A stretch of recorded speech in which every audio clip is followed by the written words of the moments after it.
Namaste. Welcome to another edition of Now We Must podcast.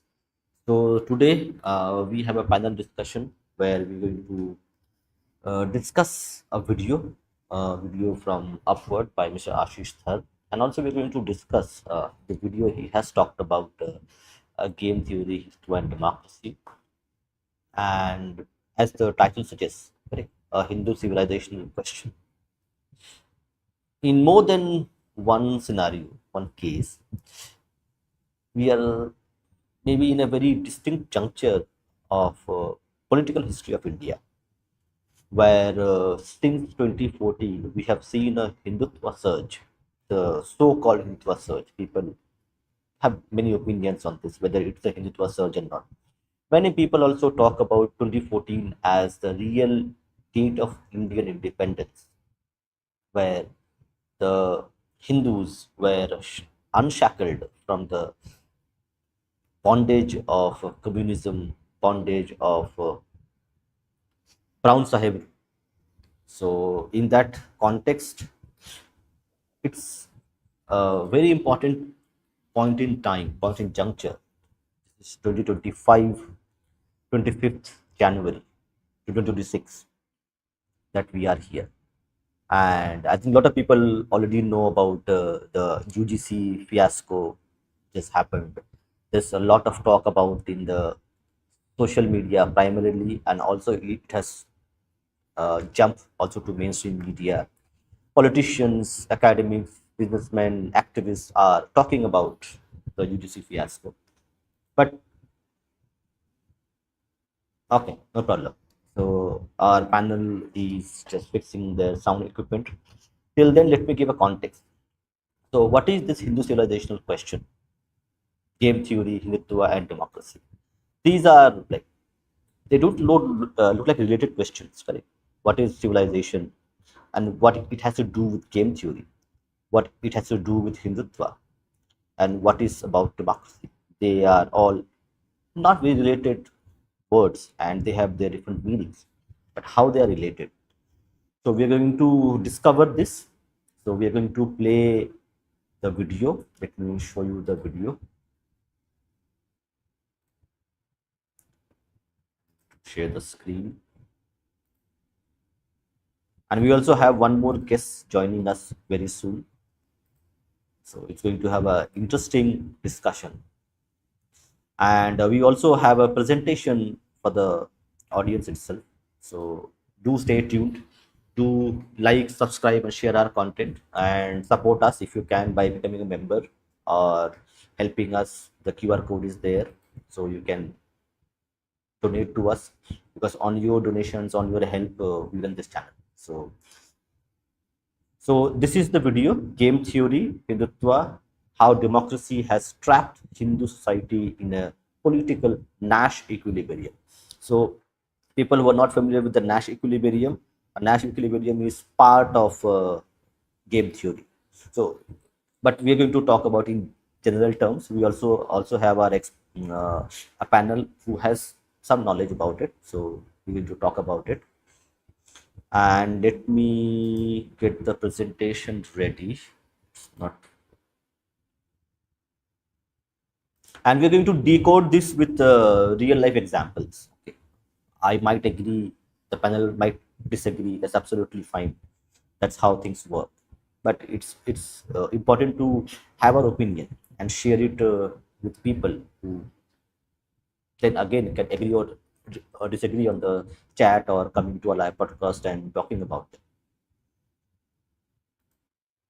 So now what I'm going to do is I'm going to first play the video few seconds, and then we're going to start the podcast. Do let me know if the voice is clear or not. So in that case, I'll adjust it, but let's play it. That is obvious and baffling at the same time. Why? Let's talk about something that is obvious and baffling at the same time. Why is Indian politics so obsessed with caste?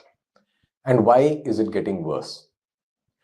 You see it everywhere, in college admissions, in government jobs, in election rallies, in panel debates where politicians call caste a great evil and then in the very next sentence demand more caste-based quotas and a caste census.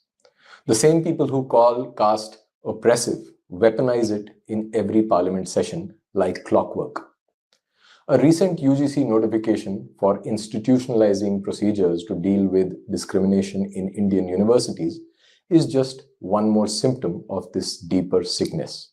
It rules out any possible wrongdoing against people of the so called general category, leaving them disadvantaged and vulnerable, while pronouncing them guilty for just existing.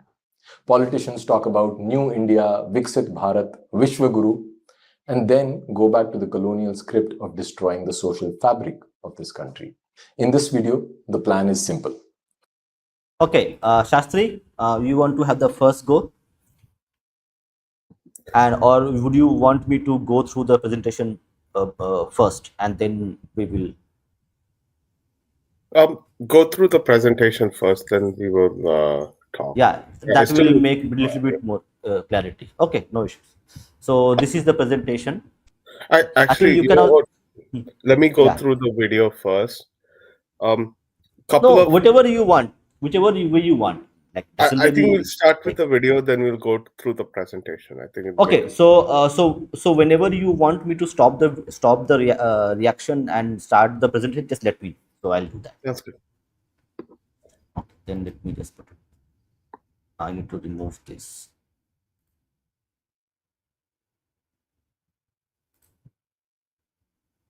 First, we strip away the romantic language around democracy and look at how democracy actually works, the way it is on the inside, not what they claim in school textbooks. Second, we use elementary ideas of game theory and behavioral economics to show why Indian politics, as it functions today, is structurally anti-India, especially for Hindu society. Third, look ahead. If this equilibrium is not challenged, what happens to Hindutva? What happens to BJP? And what happens to the Hindu majority that thought it had finally found a voice? And fourth, we ask the hard question. How do we get out of this trap? What strategic moves are even available? If that sounds interesting, stay with me till the end, because this isn't about whom you should vote for. This is about whether Hindu civilization can survive the madness of democracy. Yeah, Shastri, go ahead. I think this is a problem of, there are two things, right? So one is at a moment of zeitgeist, upward is basically giving you theory, right? The second problem is this is over intellectualizing the problem. And the third problem is that it's a bad application of game theory, right? So let us understand game theory, right? What does game theory say? Between two rational actors, there's a set number of actions you can take, and you can force a set number of reactions from the other actor, right? But the important thing is two rational actors here. The world is not rational. The world is never rational. So I think this itself, I mean, game theory is a tool, right? And if you try to overuse that tool on real life, it will always present you with failures. And that's what's happening over here. They are assuming our political situation is rational, perfectly rational, right? But these are my initial thoughts, at least. Okay, so let me actually like push back on your arguments, because I have to be like here a kind of a person who is neutral. So let me push back. So when you say political, like let's say a common voter, correct? A common voter is a part of the political spectrum of democracy. So in a democracy, people are voting on like people are voting as rational actors, or people are voting as irrational actors. See, if I'll give an example. If in Uttar Pradesh you have a caste-based electorate where people vote for their own caste. Correct. So now, if a person who is a, let's say, caste X, and he is voting for his own caste, who has stood up for a party to be as a candidate, and if the person is voting for his caste member as the party, as the person who is going to his vote for, is that an irrational choice or a rational choice? It's neither. It's just a choice, right? I mean, in the sense that Hmm. um, voters are neither rational nor irrational, right? We can never figure out what the Then, state of the mind of a voter is at the time of voting. That's one thing. The second thing is okay. like a voter can choose something rational to vote on, or they can choose something emotional to vote on, right? So, batenge to katenge. It's not a rational call, right? It's an emotional call to, if I were to be honest, right? A more rational way to get people to vote for you would have been, Vikas. You build highways, roads, schools, improve electricity distribution, but those don't get votes, right? I mean, there's a certain section that votes for you. That's probably like, Hmm. say, 10% of the total electorate, but that does not get you across the finish line. So, what I'm trying to say is like politics is neither rational nor irrational, right? It is basically a complex, chaotic system, and on that, you're applying a framework that assumes every actor is rational. That's a bad application of game theory. Okay, so we will delve into the game theory a little bit, but to be honest with the Mr. Ashish sir who has made this video, he has said we are just putting the elemental part of game theory. Like he's using the basic concept of game theory. He's not using the whole game theory to do this. Correct. See, He I has think mentioned. my problem is with the approach, right? Had Hmm, he posted this in 2014 when, sorry, not 2014, 2024, hmm, when the government was actually doing this, started this Ambedkarism and made a hmm, reference to it today, it would have had hmm, way more impact, right? But hmm, you are exploiting a situation like, say, UGC, and hmm, you're intellectualizing over it and posting something about game theory. I think this it comes less of like offering a solution or a pathway, and more of like intellectual trolling and seething. Right? hmm, This is what I mean, right? It's what will you do with game theory in this case? तू कुछ नहीं कर सकता है, right? And let me give hmm, you a good example as well, right? Where game theory fails. Now, if I hmm, were to look at now, game theories primarily is heavily used in international relations, right? And in hmm, international relations, the basic fundamental assumption is that nation states are rational actors, right? Now, if I were to look at India's international relations at the beginning of 2025 and India's international relations at the end of 2025, uh, it's completely different. It breaks apart game theory, right? At the beginning of the year in 2025, game theory would basically suggest that, Trump has no choice but to be nice to India, to align with India. There are all kinds of strategic reasons behind it, really good strategic reasons, right? But by the end of the year, the relationship has completely collapsed, right? Game theory would tell you at the beginning of the year that the Europeans will never approach India, right? But at the end of the year, the Ursula von der Leyen, the European Commission president, is basically saying we are coming to India to sign the mother of all deals, right? So this is what I mean, right? Like you are looking at a particular situation, you're theorizing what the situation looks like. Yeah, actually, you're going back in time, and now you're also doing some amount of selection bias as well, right? And you're theorizing a particular situation rather than assessing and applying they're not even applying game theory here, right? How do you take things forward, right? There's a sort of like groundswell of opposition to what's happening to UGC regulation. ये भाई साहब आता है theory textbook लेके बोलता है कि ये game theory है. I mean, how is that helpful, right? This is what this is a problem of over intellectualizing a particular situation. When you should be acting, you give a bhashan about bhasha. I mean, in you know what, to put it in very, very simple trad terms, go listen to Bhaja Govindam. Right? Simply go listen to Bhaja Govindam. See, Bhaja Govindam is a basically it's a kavya, right? It's a poetry written by Shankaracharya. He's basically making the distinction between um, knowledge, wisdom, and bhakti, right? He's basically saying, he approaches a grammarian, a Sanskrit grammarian, right? And he basically debates him and then says, "Oh, muthal, oh, mudamate, you idiot.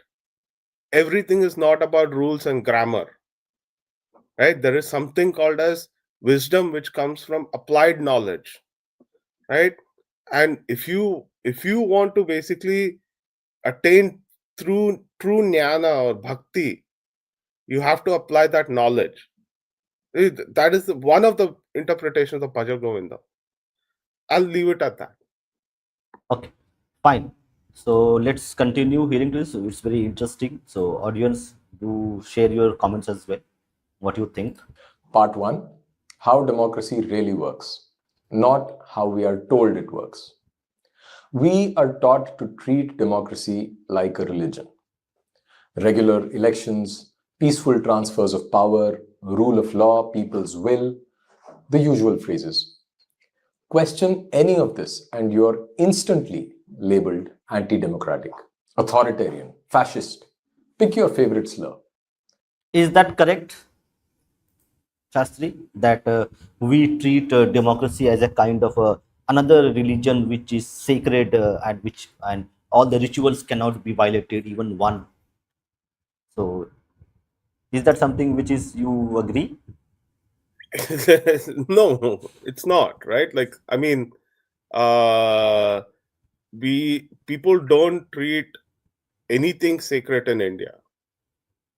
I mean, if a No, no. Supreme Court, if a The see, judgment, we are not talking about like common people, in a sense that okay, if one election is delayed for whatever reason, or if the election is cancelled, correct. So the opinion makers make it a kind of a correct religious sacred ritual which has been violated. So here he is not talking about me and you, correct. For me, I will be go to a job, or I will earn money, correct. For me, whether vote is happening or not is it's a very distant thing, correct. Until I am earning my livelihood. He is talking about, Mr. Dhar is talking about the public opinion makers who correct make the opinions. Correct? So they will be a hue and cry that why this election is cancelled. You are trampling democracy in that context. I mean, how has that impacted common people? No, no, no, no. I He is mean, not in the talking about sense, like, that's what see, I'm for about a decade, hmm. opinion makers have been calling the government, the incumbent government, fascist. Has that impacted any electoral results? Has that even impacted public perception? No, it has not, right? See, um, let, uh, take Maharashtra as an example. There has been no municipal, up until recently, there was no municipal elections for about a decade. Kuch farak pada? No. See, you have to understand what the common man thinks, right? Or what, how to extract what the common man thinks, right? People don't vote for the sake of saving a particular democracy or anything like that. People vote for the sake of governance. A- an election is an exercise. It's essentially a performance audit, right? your representative has performed well or not performed well. Right? There are some localized issues. Okay, UP में एक दो seat रहेगा जहां पर बाहुबलीगिरी चल रहा है, right? And जहां पर एक हीरो रहता है जो will intimidate people, but that's not true for the rest of India. At the end of the day, people do vote for some amount of performance. See, हर एक का performance calculation अलग अलग हो सकता है, but that's what people vote on. There's nothing, religious about it. The only thing religious about it is that people want to, the aspect that people want their voices heard. Cool. Let's continue. But let's remove the halo and look at the mechanics, the way political economist Hans Hermann Hoppe does in his book, Democracy, the God That Failed. Hoppe makes a brutally simple observation. In a democracy, rulers do not own the system they control. They are like temporary caretakers hired for a short contract. They cannot sell the state, they cannot bequeath it to their children, they cannot capitalize on its long term value. So, their natural incentive is to maximize what they can extract now, in their term, and push the costs onto the future. He contrasts this with an old style hereditary monarch who, whatever his flaws, has a vested interest in preserving the value of his realm over generations. The monarch owns the capital value of the government. The democratic politician only controls the current cash flow. Hoppe puts it bluntly. Under democracy, the incentive to be an original owner or producer is reduced, and the incentive to be a non-owner and non-producer is raised. In other words, those who borrow from the future thrive, those who work for the future are penalized. The result is that. Do you agree with this statement? Not really. I think this is a problem of over intellectualization itself, right? And also, the author, when he looks at democracies, he specifically only looks at European democracies. So he himself has like a selection bias, right? Now, I think I can pick a bunch of counterfactuals, right? Both within European democracies and also within Asian democracies as well. Japan is a good example, right? Japanese politics is way more hereditary than we think it is. The current defense minister of Japan, Koizumi, he's actually a fourth generation politician. उसका एक परिवार 4 पीढ़ी से वो politician नेता बन के आया है. The previous most stable, even the previous 3 prime ministers of Japan, Ishiba, Kishi, and Abe, they're all 4-5 generations of families over there, right? So this notion that you have to maximize your turn is not necessarily true. There are some cultural aspects to politics that's basically like ignored over. It's and local dynamics that's ignored over, right? You can have both a corrupt system but also a system that provides outcomes. So it's not as simple as theoreticians put it, right? There's lots more dynamic. There's a lot more dynamics than what game theory posits or even any political scientist says so. Okay, let's move forward. That in a democracy, and this is crucial for understanding Indian politics, the gap between promises and delivery is not an accident. It is the system.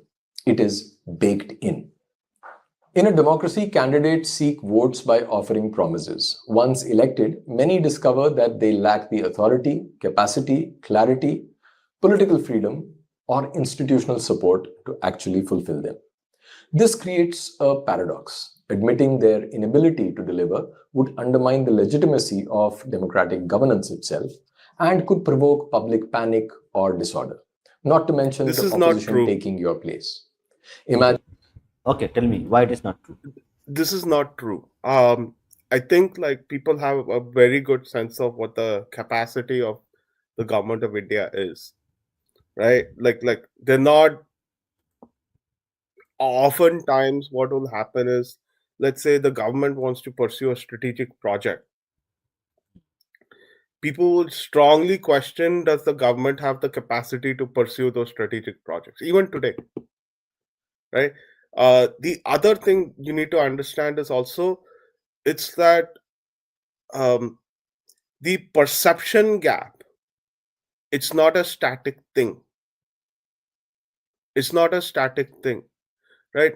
If you go back 10 years ago, the ask of people would have been quite different than what it is today.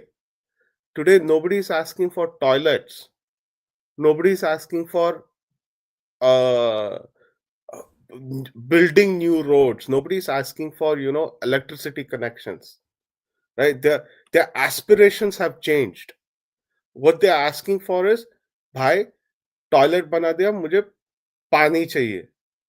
रास्ता बना दिया, उसको अच्छी तरह से maintain करो. Electricity लेकर आया, 24 घंटे मुझे इलेक्ट्रिसिटी दे दो. People's, as you solve issues, right, as you deliver on governance stuff, people move on to other problems that exist in their life, right? There's a whole Maslow's hierarchy that a particular political party has to basically address, and people are in various levels of that hierarchy, right? So हर एक का एक aspiration अलग अलग रहता है. To balance all of these things out in a large country like India, that is what is the challenge here. It is not intellectual, it is not ideological. It's way more basic than what it seems to be. Okay, let me give you a counterfactual. Right. Congress was doing the Nara of Garibi Hatao, correct? And how many years Congress was doing the same Nara? Garibi was never removed, and people still were voting for Congress. That people thought, okay, someday they might remove our poverty. So how do you think how that works? And Congress would do theatrics to actually placate their vote bank, their voters. They would be like performative part of it. Okay, some small things here and there, but their core Nara of Garibi Hatao was never done, and people were still voting for them for 3 decades. For what reason? Lack of alternatives, right? So when you are the only alternative there, who who else would you vote for? And the other thing is also, see, um, even at the end of the Congress regime, they performed badly, but that's one thing, right? But they still like sort of eliminated 40% of India's poverty. We started with um, we started at about 10% at independence, right? Only 10% of India was out of poverty. We ended up with 40%. That means that they did do some work, but they were terrible at it, right? And uh, it's not like people only voted for Garibi Hatao as well. There were other events that took place as well. So, for example, in the 60s, the Congress did not uh, in the interregnum between Nehru and Indira. Basically, it was Lal Bahadur Shastri, right? The Congress put in an enormous amount of effort to ensure India did not fall into famine despite having droughts. And the voters do respond to these things. So I think like the simplistic notion. I mean, we have a very simplistic notion of the past, and that colors the way we basically how colors the way how these intellectual frameworks are applied. I think like we need to be a little bit more careful when we do these things. Okay, let me ask you one more question. So, when you are talking about the simplistic notion of the past, so like a decision taken, let's say 40 years ago, correct? So, should we analyze that decision on the merits of it with current conditions, or that time how it was? It has to be a mix of both, right? Like you can't just simply uh, uh, like dismiss a bad decision by saying that oh, we have to contextualize in the past. Right? You have to learn the the second, third, fourth order impacts of particular decisions. Right? If you don't learn from them, then you'll keep making the same mistakes. So it's very important for you to basically understand the context of how those decisions were made. First thing first, right? And also understand the impact of those decisions now.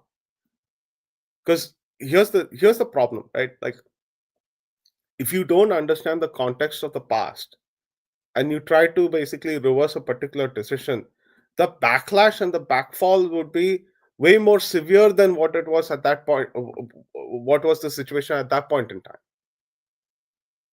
So it's important to learn about the past so that you understand how to deal with the problems that you currently face. And also like take decisions currently with the knowledge that you gain from your analyzing the previous decisions. Yes, but that shouldn't hold you in place, right? Like you shouldn't you see there would always be something called as a fog of war. Actually, this applies even more strongly with game theory, right? Not fog of war, information fog, basically. Your experience of the past will always be incomplete. You have never lived in that era, right? You're reading books about it.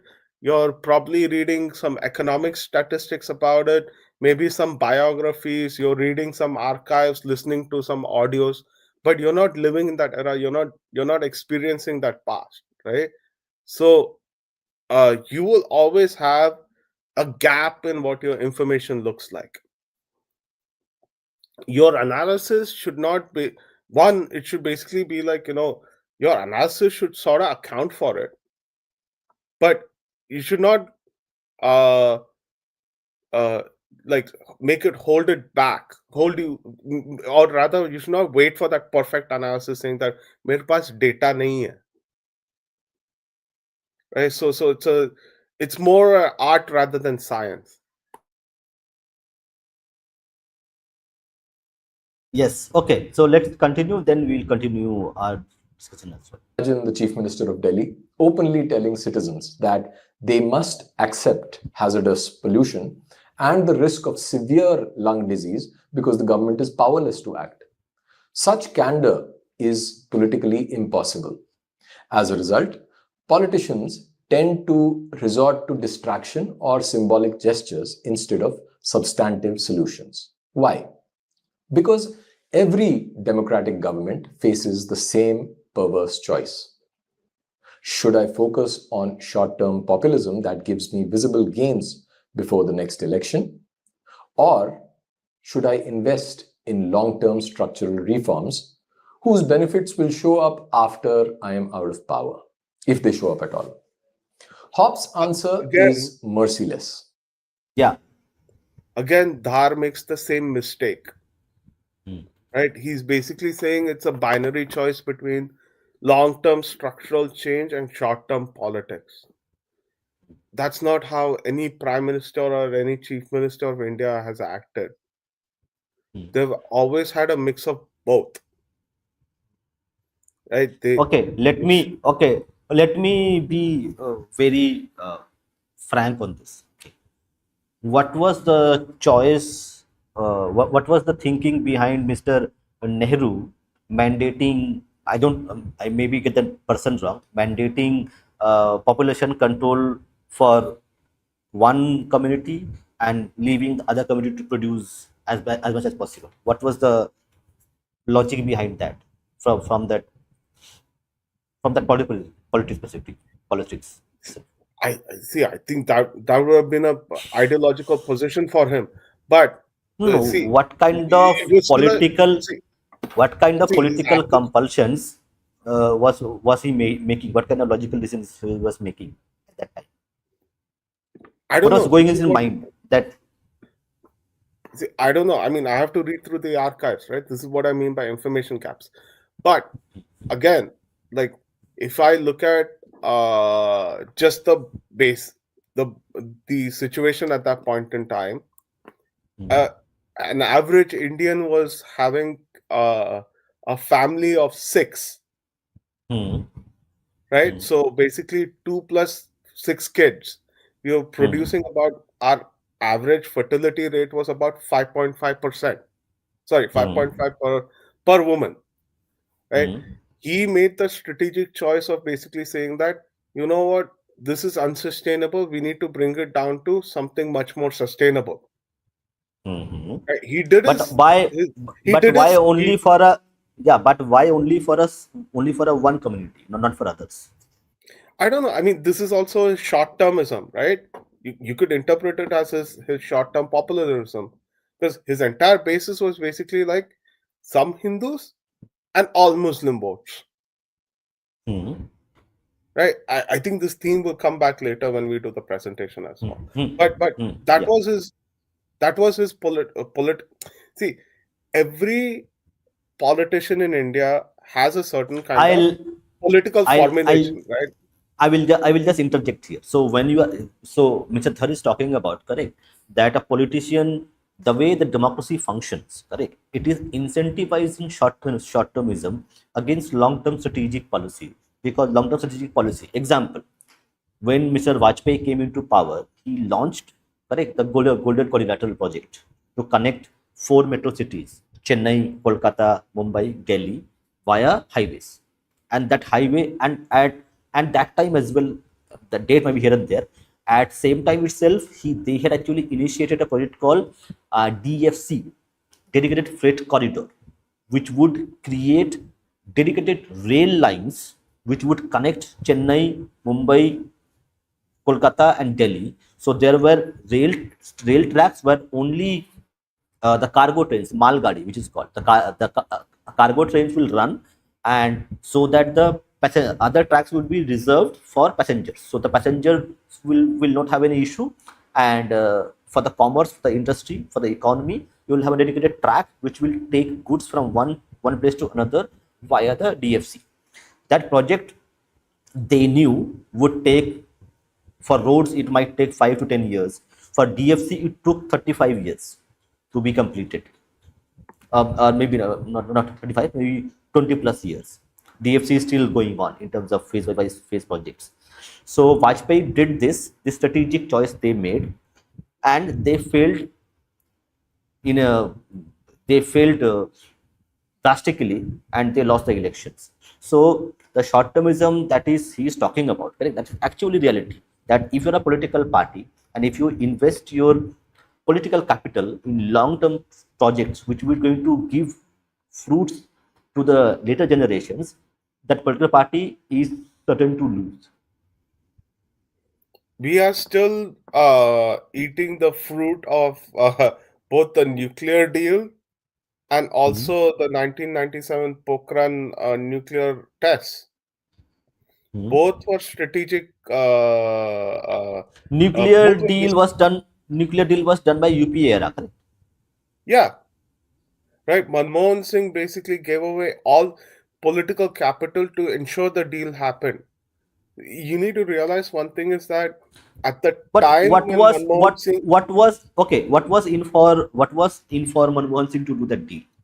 there was nothing. Anyway, we see. There was nothing, right? Like, let me explain. Hmm, Um, Anti-Americanism was still quite the mainstream mood in India. It wasn't. hmm, It wasn't like what it was, say, last year prior to Trump, right? hmm, Indian society had a sort of American tilt prior to Trump. That hmm, wasn't the case when Manmohan Singh was in power, right? Bush invaded Iraq, that was Manmohan highly Singh, unpopular. Manmohan Singh power quotations quote Manmohan Singh power. We know who was in power.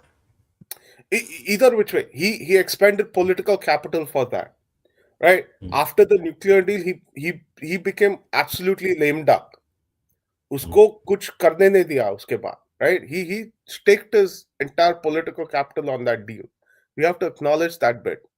वो at least वो एक, we can disagree with his party and how the party treated him and everybody else, but the Hmm. guy was at least decent in the sense that देश के लिए मैं एक चीज करके मैं दिखाऊंगा करके, वो एक चीज करके वो दिखाया, वो न्यूक्लियर डील था। वो एटलीस्ट Hmm. हमें थोड़ा डिसेंसी से हमें So एक्नॉलेज करना चाहिए, okay, right? okay, understood. So if I am going to say that Manmohan Singh government was about to pass the I think the correct communal rights bill, correct, where the Hindus would be the always be the will be the person who would be accused of doing the violence in a riot case, and Muslims will always be victims.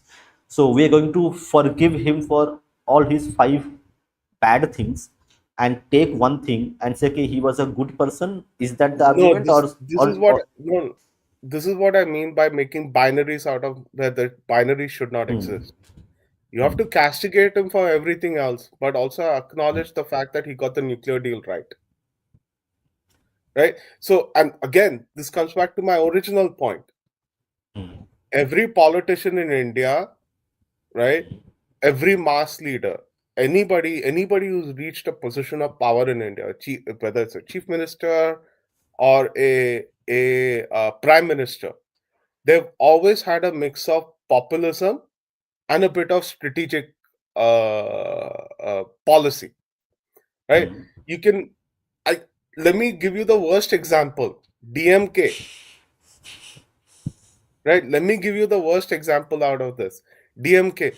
Even DMK understands that they need to build infrastructure in Chennai.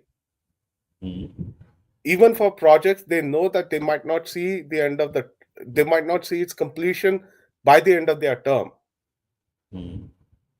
right? Even DMK understands the importance of enabling SIPCOT and TIDCO to do their job, right? I mean, what SIPCOT and TIDCO have, their stuff is like, they plan in 10-year horizons, right?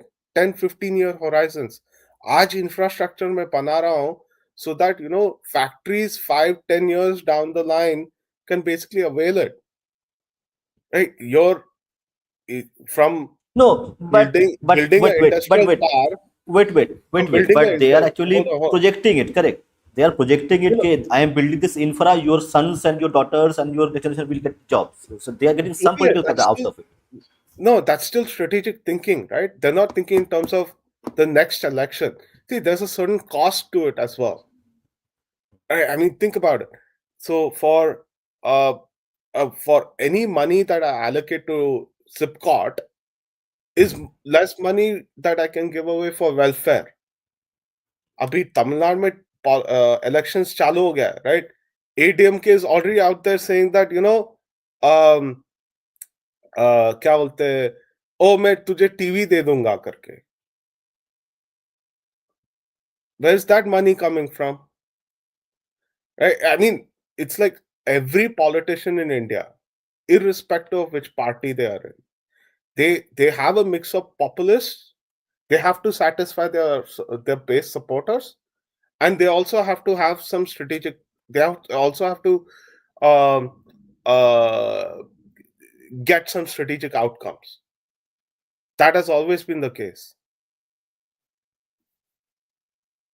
Got it. So okay, so we'll take the last point and then we'll move forward. So he gave an analogy that in politics, correct, that I am here for five years, so I would be focusing on the performative part of it, so that I can show people what I have done and get elected for the next elections to form the next government.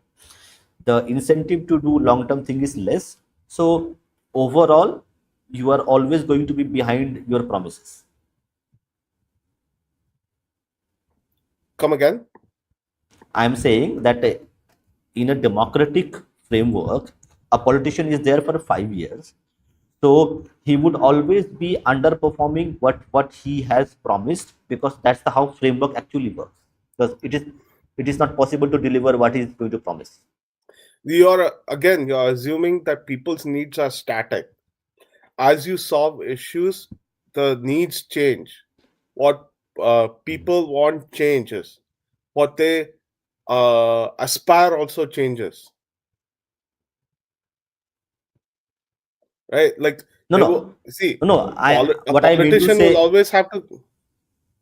A what I mean to say politician that will he will promise, let's say, 5 things. He will deliver 2 things. How the framework actually works. no. The Here's what primary I'm argument trying. is, So what I'm trying to say is, let's say politician promises 5 things. He hmm, delivers on 2 things. Those two hmm, things will be replaced by another 2 other things. You see where I'm coming okay, from, right? Like if he delivers on, if someone like Modi, he comes to power, he says, I'll deliver 5 things. He does delivers all those 5 things. Uske बावजूद भी those 5 things will be replaced by new other 5 things. yeah, that's fine. That is the That's how. that is the nature of politics. That is the nature of people's wants and needs. That is the nature of people's aspiration. It's never static. It always changes. As the environment changes, their needs and aspiration also changes. Okay, let's continue. It's becoming interesting. Democratic politicians, he says, show a much higher degree of time preference. They are more short sighted because they know they might be out at the next election. So they naturally choose policies that buy immediate popularity over those that build distant prosperity. And that's exactly what you see in practice. And that's why India is not China.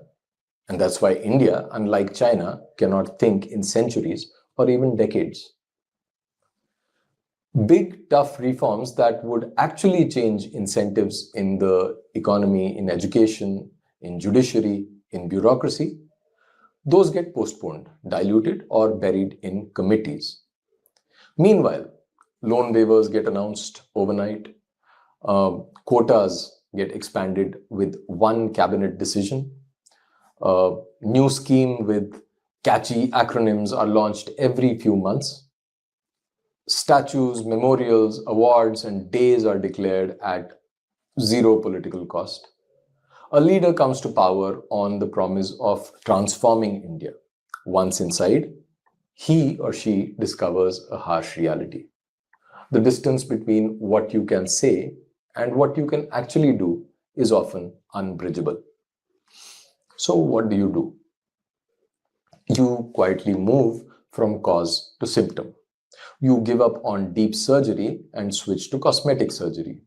You take the lowest hanging symbolic fruits, statues, slogans, temple visits, flashy schemes, and you flood the system with them. At any rate, your staple diet in a democracy is identity politics. You amplify friend enemy narratives because they hijack your voters' emotions. It's not that there are no real friends and enemies in the world. Yes, there are. But instead of securing your people, you find it more convenient to keep your core supporters emotionally charged so that they forgive the gap between promise and reality. Hoppe summarizes this drift in one chilling line. Democratic politics becomes a process of unlimited redistribution of existing property rather than the creation of new wealth. It's not just material wealth he's talking about, but even intellectual capital. Liberal democracy leaves a nation intellectually impoverished. Once you see that, a lot of Indian politics starts to make sense. And this is not a BJP problem or a Congress problem. This is the beauty of democracy. Pause it right Every here. party that stays Yeah, yeah, in yeah. power long enough eventually slides into this mode. Yeah, go ahead.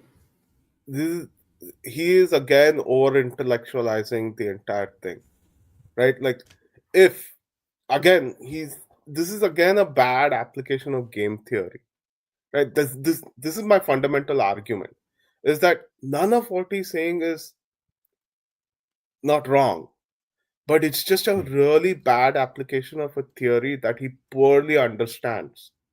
Right now, if we were stuck in this so-called cycle of welfareism or something that he claims we are, then since liberalization, we would have ended up becoming like Argentina every 5 years.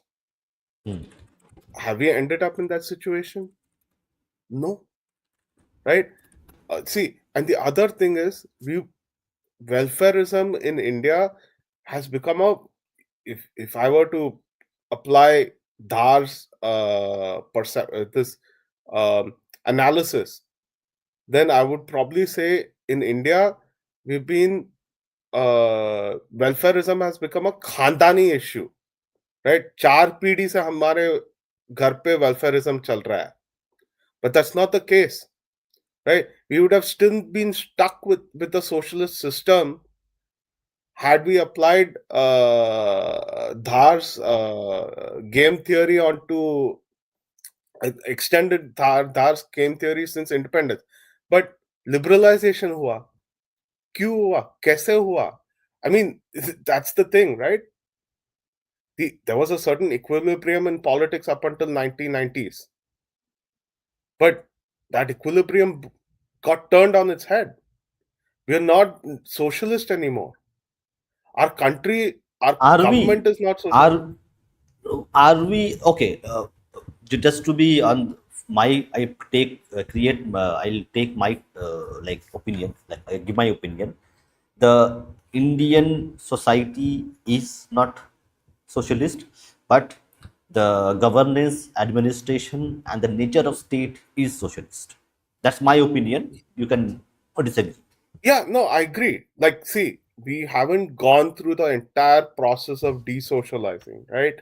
Like the thing is, like, when liberalization happened, we only got rid of a portion of the socialist hangover.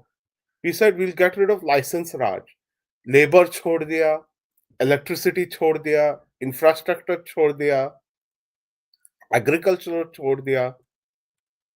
Yeah, obviously we'll have the socialist hangover when you're not as comprehensive as you should be. So, but Indian society was never socialist. It was never socialist. If you look at any kind of economic data, it would be very clear that we as a society, we resisted socialism in our own way. Government बोल रहा है कि तू, हाँ, I mean सच्ची में, right? So government had production quotas. We constantly broke those production quotas. We said बाबू आएगा बोलेगा तू कोटा, ये लाइसेंस तेरा ये है, प्रोडक्शन तेरा लाइसेंस से ज्यादा है, अभी मैं तुझे पनिश करूंगा करके. What did the Indian businessman do? He said, forget it, मैं तुझे पैसा दे देता हूँ, तू चुपचाप बैठ ले अभी, मैं अपना धंधा करते रहूंगा उसके बावजूद. I mean, that's how we basically resisted socialism, right? To the point that, by the time liberalization happened, 30% of our economy still survived. It was still under the control of merchants and traders and manufacturers, right? So uh, I think this notion that, oh, this is there's a certain equilibrium in Indian politics, and we are fated to be stuck in it. I think this is very Luddite thinking. It's very regressive thinking. It's very cynical thinking. We should move away from this.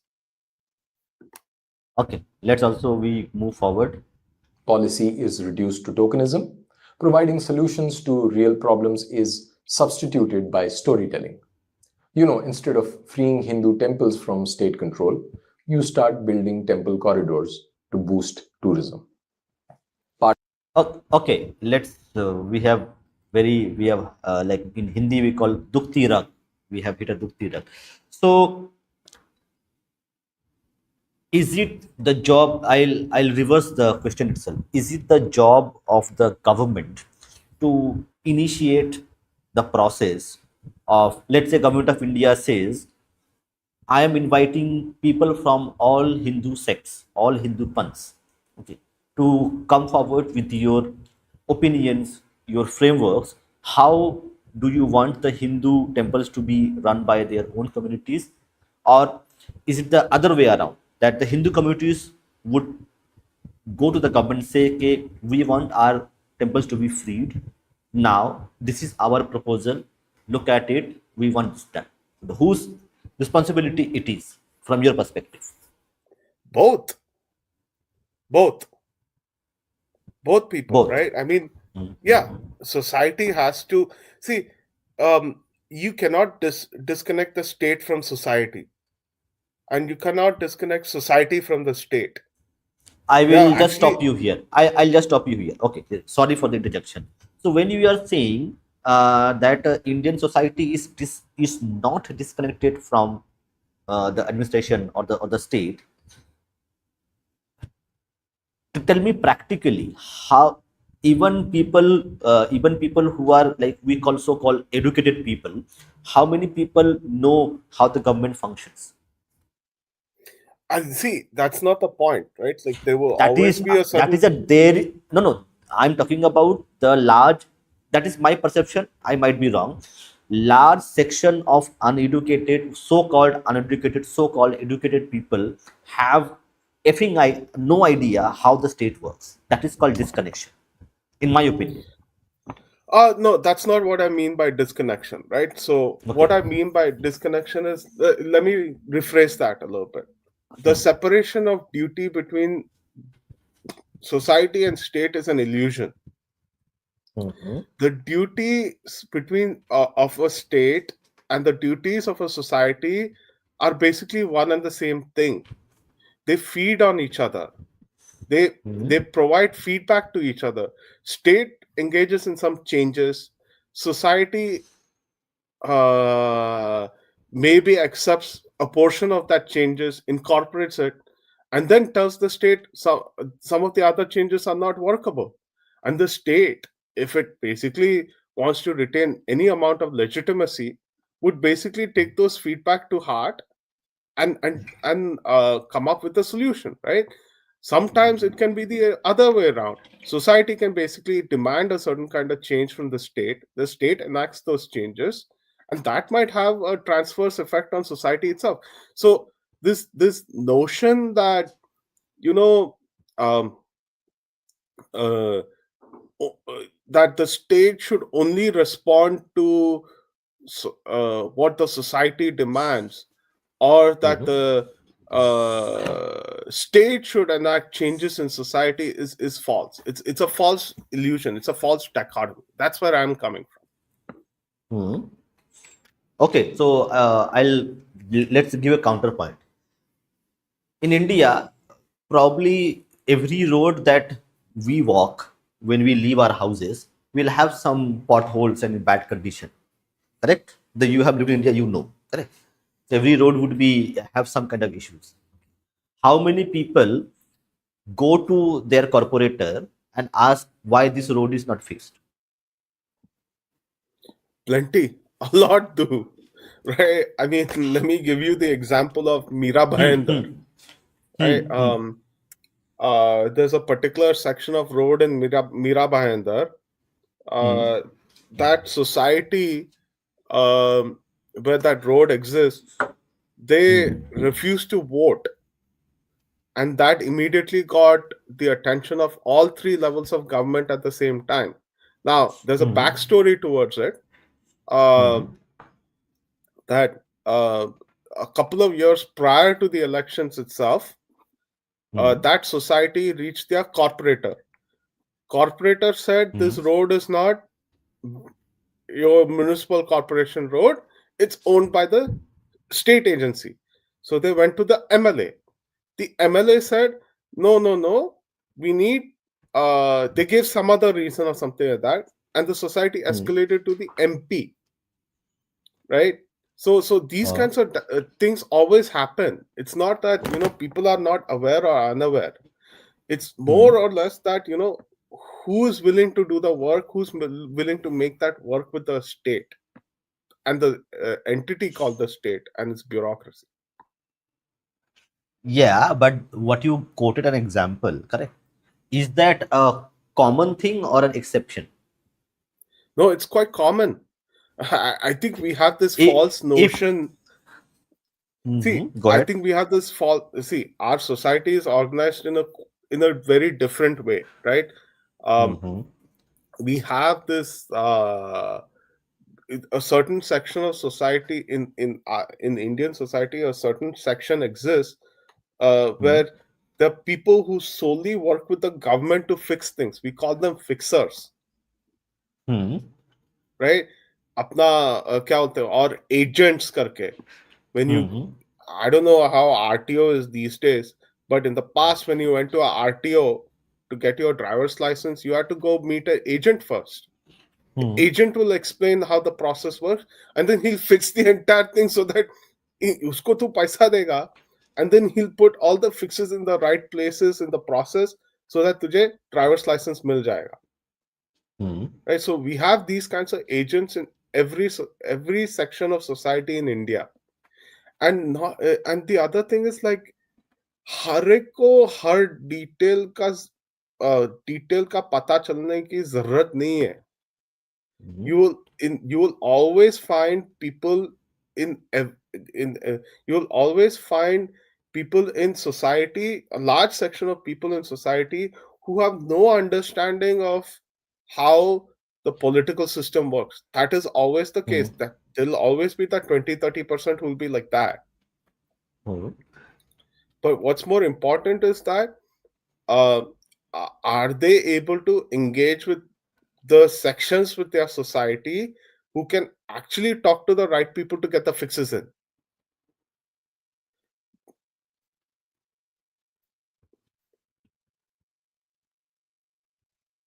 Sorry, I lost you for a second. Just let me reconnect it. You carry on, or we should play the video.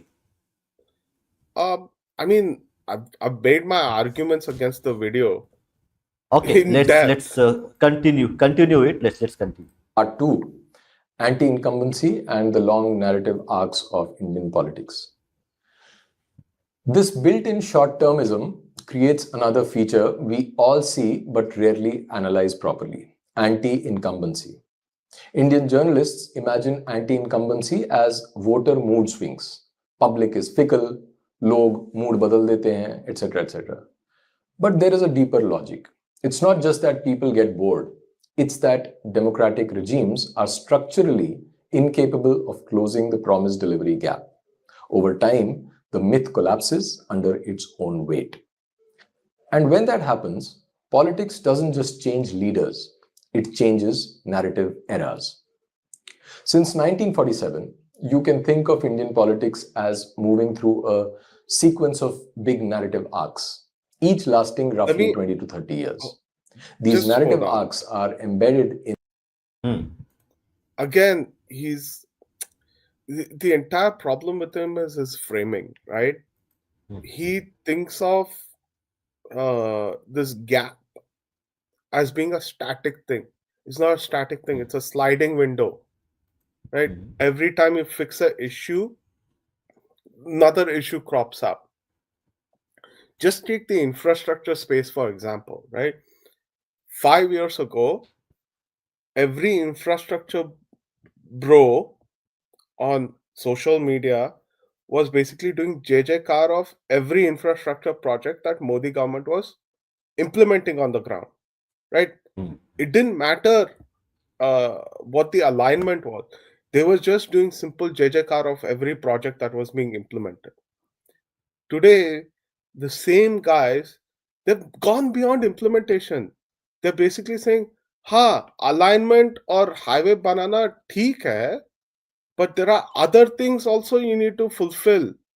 Right? They've started commenting on the fact that इन लोग ने ढंग से लेन paint नहीं किया है, इन लोग ने crash barrier अच्छी तरीके से नहीं डाला है. They are commenting on how the lane math Bridge works. They are bridges commenting collapsing about as well.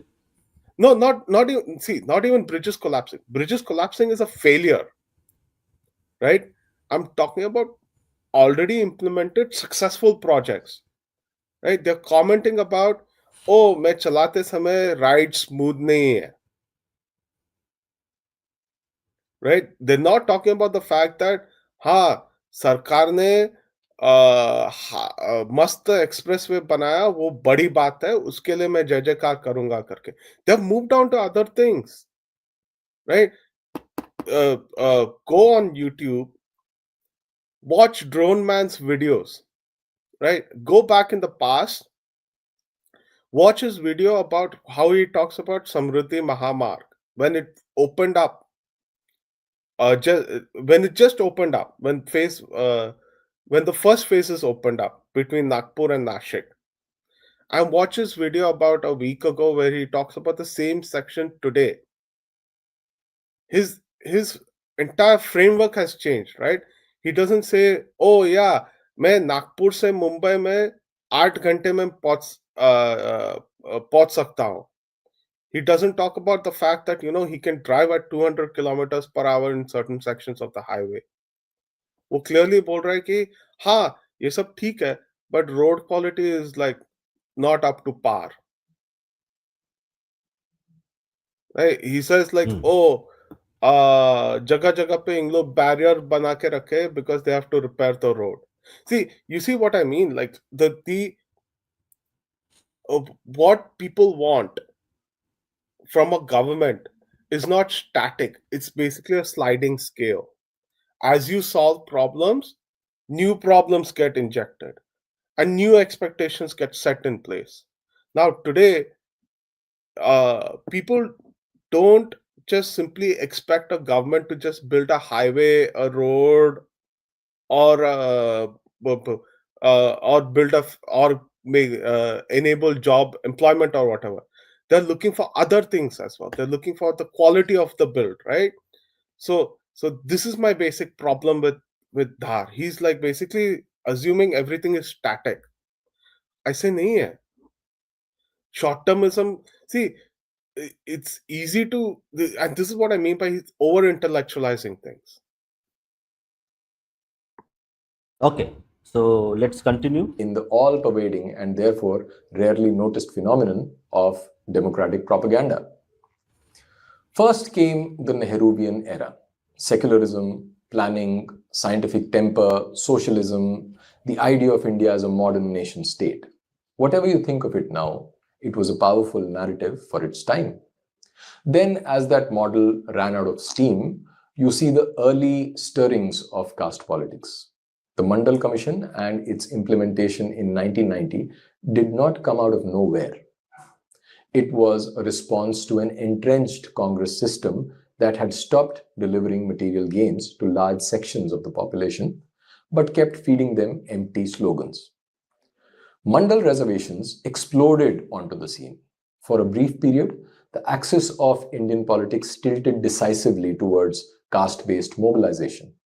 Regional parties like Samajwadi Party, RJD, Bahujan Samaj Party, and others rose on the promise of correcting upper caste domination through state power. But very quickly, another narrative began to take shape, one that sliced the electorate differently. In the early 1990s, you see the surge of Hindutva politics. Ayodhya, Ram Janmabhoomi, the idea of building a Hindu vote that cuts across caste lines and unites the majority on religious lines. This wasn't just another issue.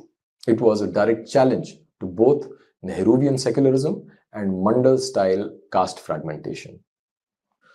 So the political axis shifted again.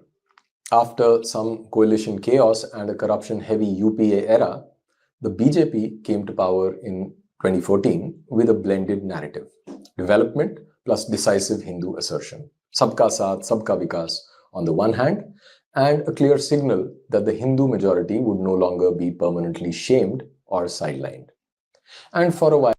Okay, so just one thing. So this BJP slogan of Sabka Saath Sabka Vikas that is something baked into the ideology of correct Ekatma Manavvad. So this is something not new which BJP has been. BJP always correct made its like core philosophy of uplifting every single human being living in India and give him a better life. That was the core philosophy correct of Janasangh when it was formed. Shastri. E- I mean, like nobody wants to run a government where they are accused of discriminating people. I mean, that's just the reality of it, right? Uh, Okay, and let it's me tell also you. Okay, let me reverse it. So you are saying nobody wants to run a government where they are perceived as discriminating. So do you think the Nehruvian policies were discriminating against Hindus? they were, but it was also a different era, right? Nehru had, No, no. uh, I am saying they were doing this, but they were not saying I am doing it. Is no, that but they the cared about, no, they cared about their perceptions, hmm. right? That, So narratives see, correct? So the narrative matters. uh, I mean, sure. I mean, it's also a different era. So Let's okay, no, no. Yeah, let me let me explain, let, right? So no, no. how do you Before communicate to you people? no, no, before you How, explain to me, so when you're talking about narratives, Nehru was discriminating against the Hindus, but he was not saying it. What he was doing was that they were discriminating. Congress was discriminating against Hindus, but the narrative was that I am doing things for everybody, and by the power of narrative, they fooled Hindus for 30 years. Is that a power of narrative? and actually, I would say that he didn't. He cared about his perceptions. He simply did not say Hmm. what he was doing in many Hmm. cases, To right? correct he had to create a narrative. Narrative was ke garibi hatao. But in the garb of the Uh, garibi hatao, he was doing discrimination against Hindus. uh, it was a multitude of things. It wasn't just Garibi Hatao, right? So see, in some cases, he basically hid what his intentions was from the public. It was easy in that era, right? It was extremely easy in that era. In other cases, he used the system, the media, to basically drive the point about secularism. No, no. While that narrative And Okay, may was he malintention? Like Nehru did this as intention to harm the Hindus in general, or it was like bad policies itself? It was like intentionally he was doing something. Can we after he is dead for 40-50 years, what do you think?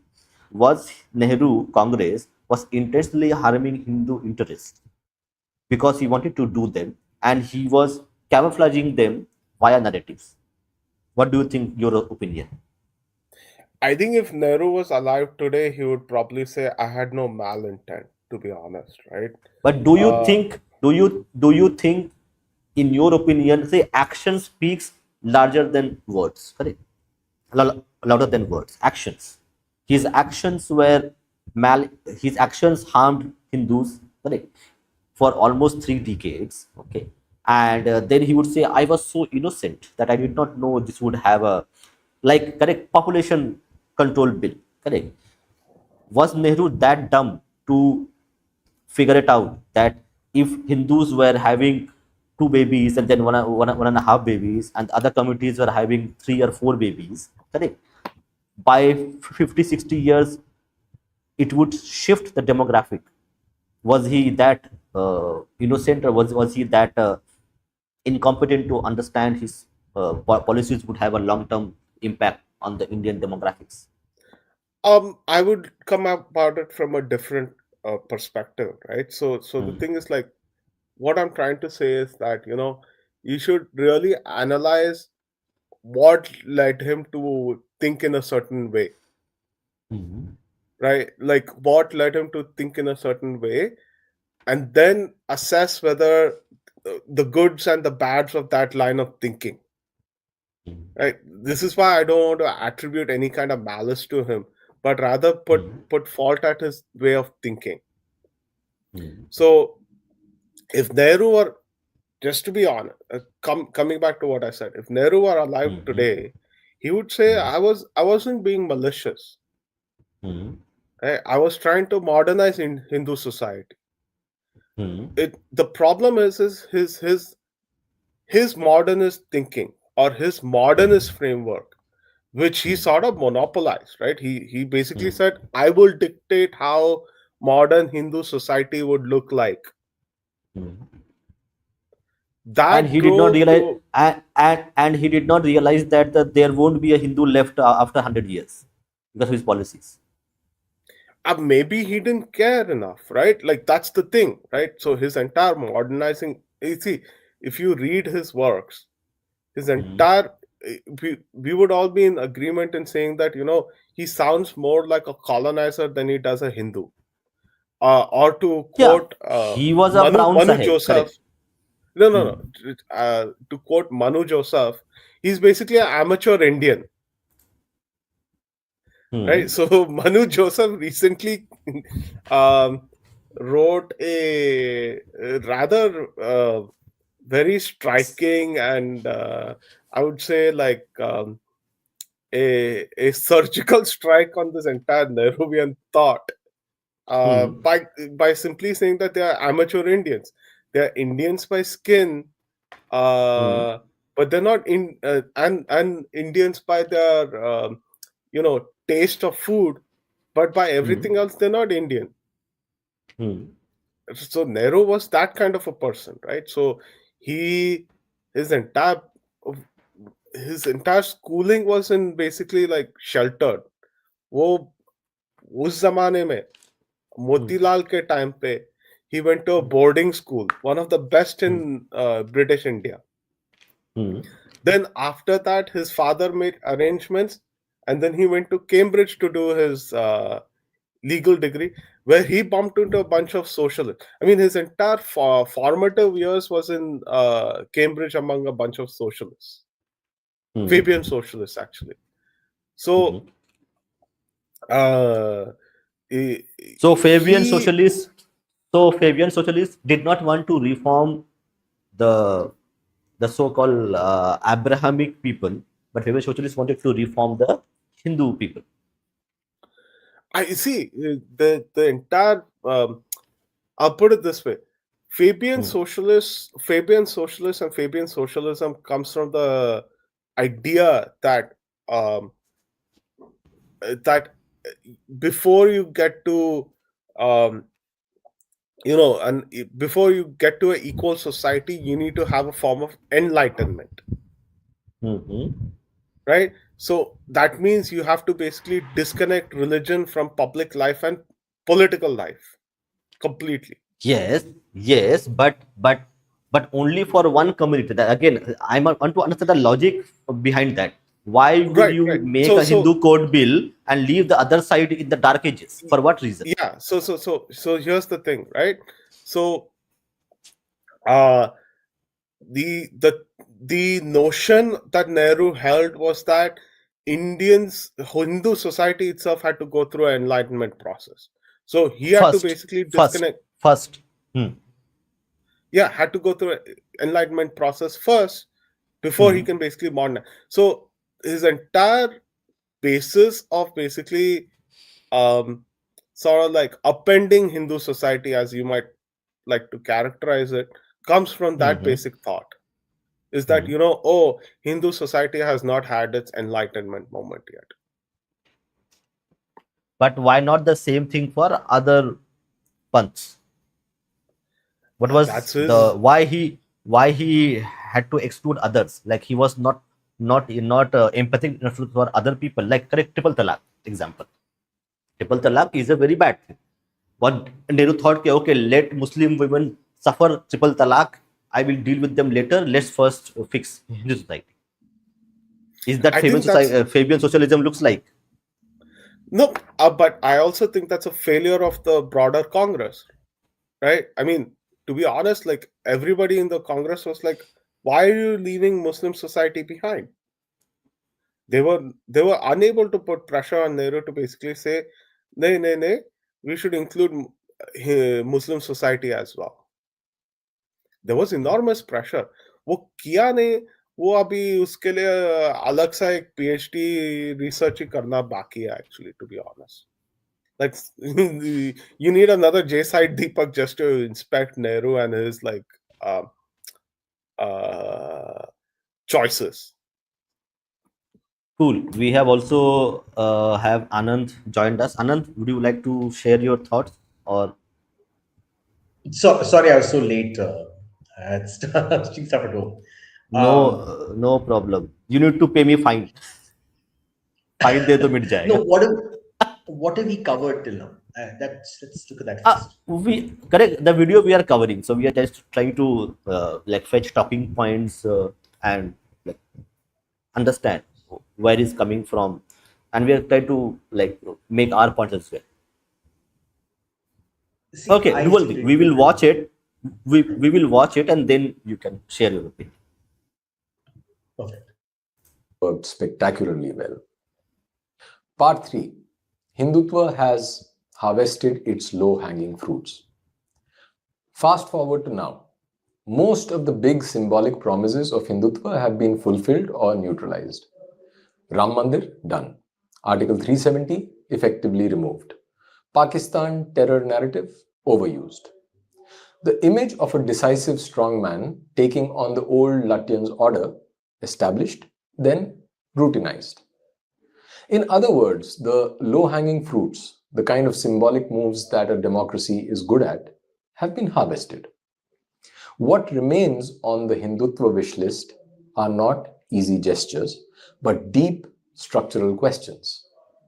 Will the constitution ever be amended in a serious way to remove anti-Hindu asymmetries and special treatments? Will Hindu temples be freed from state control across states? Will there be heavy long-term investment in Sanskrit, in Indian knowledge systems, traditional sciences, and genuine intellectual decolonization? Will Kashmiri Pandits be resettled in Kashmir in a meaningful, irreversible way? Will there be reforms that actually reduce the power of the political class and bureaucracy over society? These are not photo op reforms. These are take on the permanent state, take on the courts, take on entrenched interests, risk your own power reforms. And here, democracy's fundamental weakness bites again. For a party that has been in power effectively for 3 consecutive terms, the politically rational question is, what's my next narrative arc? What keeps me in power for another 10 to 20 years without forcing me into the dangerous zone of sincere long-term work? The safe answer is not take on the constitution head-on, free temples, break the bureaucracy's control over society. Those fights are costly, uncertain, and may even backfire. So the system looks for a new story. Yeah, go ahead. See, this is where I feel like Dhar is engaging in intellectual trolling. Right? I mean, this is just simple, to borrow a Twitter term, blackpilling. Just moments ago, maybe 5 minutes in the video, he was castigating democracy by saying you're forced to engage in short-term populism for against at the expense of long-term strategy. And then he quotes saying that 3 of Hindutva's basic goals have been, they're not low-hanging fruits, by the way. Just to be honest, 3 of Hindutva's basic goals have been fulfilled. And one of them, he says, is Ram Mandir. What you don't understand is Ram Mandir has been going on for 400 years. It picked up traction in the 1980s. Right? Uska conclusion was because of immense political pressure and also a sort of like preparedness to get things done in a reasonable amount of time. You know, Ram Mandir could have taken another 15 years. क्या जाता है? अभी हम जा रहे हैं राम मंदिर में जाके भव्य राम ये अपना वो भव्य राम मूर्ति के सामने हम प्रतिष्ठान कर रहे, प्रदक्षिणा कर रहे, पूजा कर रहे हैं, उसके सामने अभी the Indian state itself is basically the prime minister himself is going there, taking pictures, posting them on social media. He's made it a central part of his government's imagery. Okay, hold on. Is it performative democracy, performative Hinduism, or is it a deep rooted reform that Hindus asking for, or is Let me that ask you, what do you think it is? Is building a temple in Ayodhya performative? You tell no me. going there as a PM to do No, puja? I Is that see. performative? See, wo PM hai, he's taking time out of his busy schedule to do that puja. Is that Hmm. performative? Like he has 10,000 things he has to do. He's the prime minister of a country. He's a prime minister of 1.4 billion people. Put that in context. Right? He's a prime Maybe minister. may He's a prime may minister with the armed forces with nuclear weapons. He is taking time from his busy schedule to go to Ayodhya to perform a puja and then get back to work. let It can me be ask both. Is that you. performative or Okay, not It performative? can be both. okay, okay. It Hold can on. be both. Let me ask a very provocative question. Then Anand and Shastri can actually share their opinion. Shastri said 1.4 billion people. Shastri genuinely believes that this 1.4 billion people, all of them think PM is the Modi is the PM. It doesn't matter. He occupies a post. He's No, still a I understand. representative of 1.4 billion people. Whether all those 1.4 billion people consider him as PM or not is irrelevant. He Hmm, occupies a post of a hmm, state hmm, which has 1.4 billion citizens and constituencies. hmm, And the guy, see, it could have been easy for Prime Minister Modi to basically say, "Nay, nay, मैं busy हूँ. I have to go meet Vladimir Putin. I have to go meet Ursula von der Leyen. I have to go meet world leaders here and there. Nay, nay, Pakistan is planning a terror thing. I have to pay attention to that." वो सब नहीं हो रहा है. He's specifically taking time out of his busy schedule to make this happen. तुम लोग distance से बोल सकते हैं, हाँ, ये पूरा दिन वो बैठ के वो संध्या वंदन नहीं किया है, सिर्फ वो 10 मिनट के लिए वो पूजा के लिए आके गया है. अरे भाई, he is a prime minister. वो एक राजा है. Raja, even in ancient times, a raja would not ever perform the puja. उसका पुरोहित करता था. राजा वो क्लाइमैक्स पे आके वो एक क्लाइमैटिक वो एक मंत्र पढ़ता है, उसके लिए आके बैठ के 15 मिनट वो पूजा करके वो निकल जाता है वो अपने दूसरा कार्य करने के लिए. It's never performative. This has always been the structure of pujas.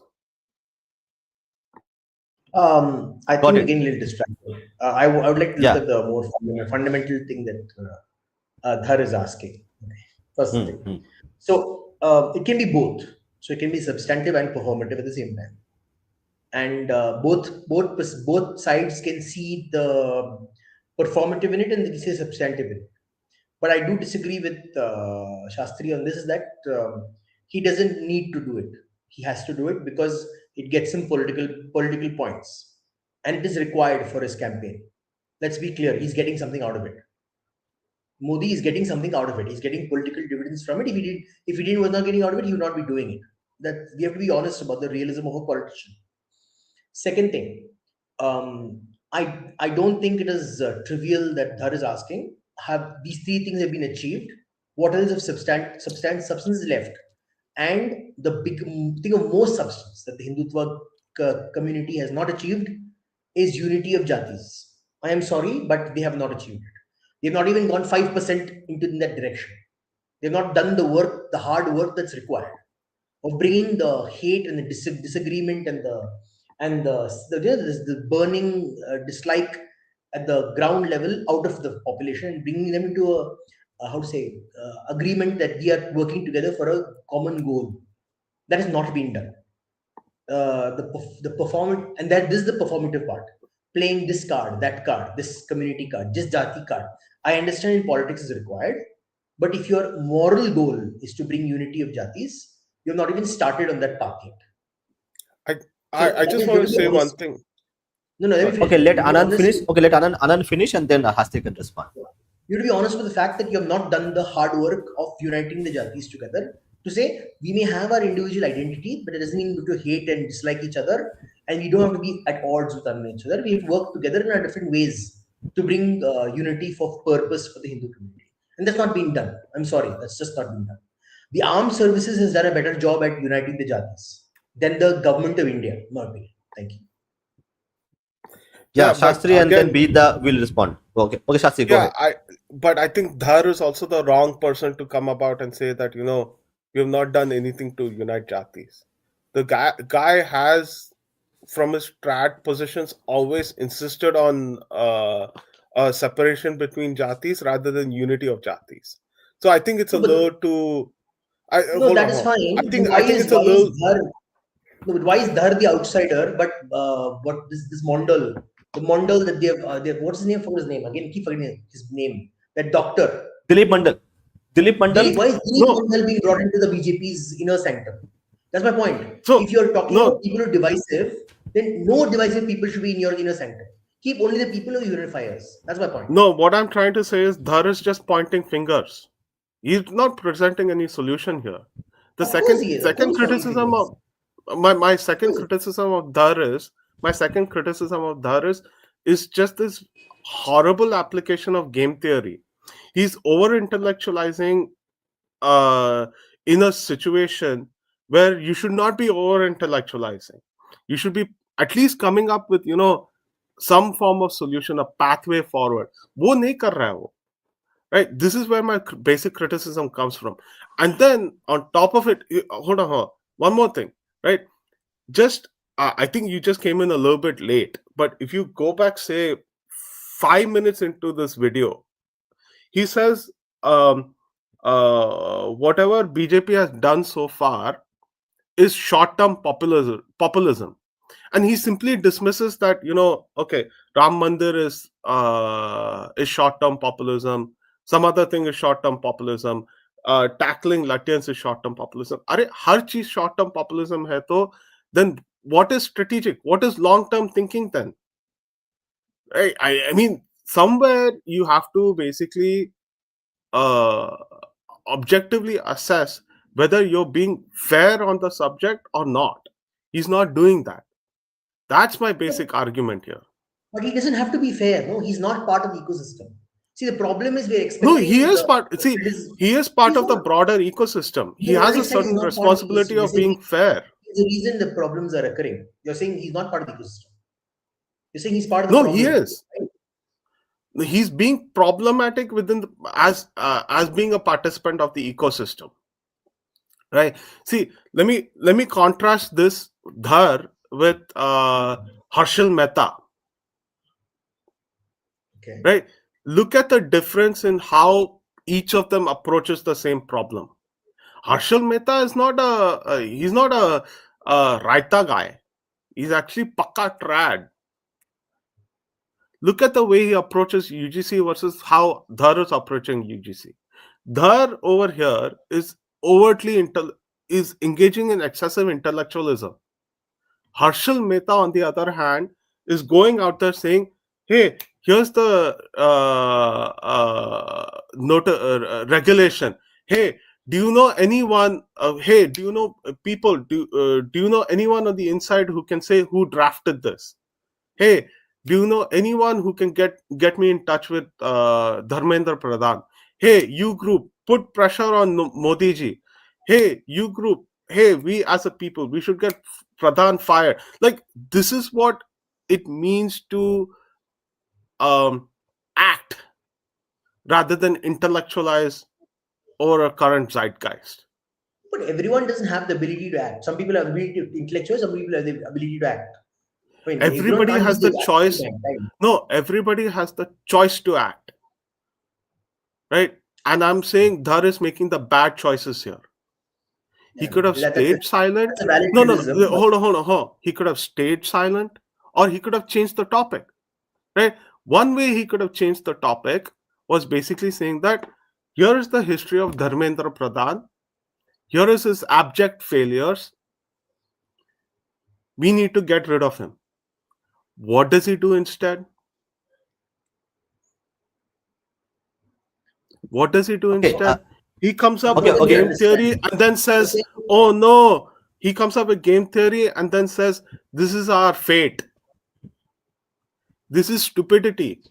I mean, you can't Yeah. stop someone from being a pessimist. Come on, that's he's a No, no, pessimist. no. No, no. But He no. actually, But I can call end of the someone video, stupid. he's no, no. At the end I of the can call video, someone he being is stupid, right? no, no, no. That's fine. That's fine. So what I'm saying is that at the end of the video, he is not as pessimist as Sastri makes look at it. But we'll see the video, full video No, but itself. you have to acknowledge that his point is that the hard work to do the action. What is Hindutva's goal?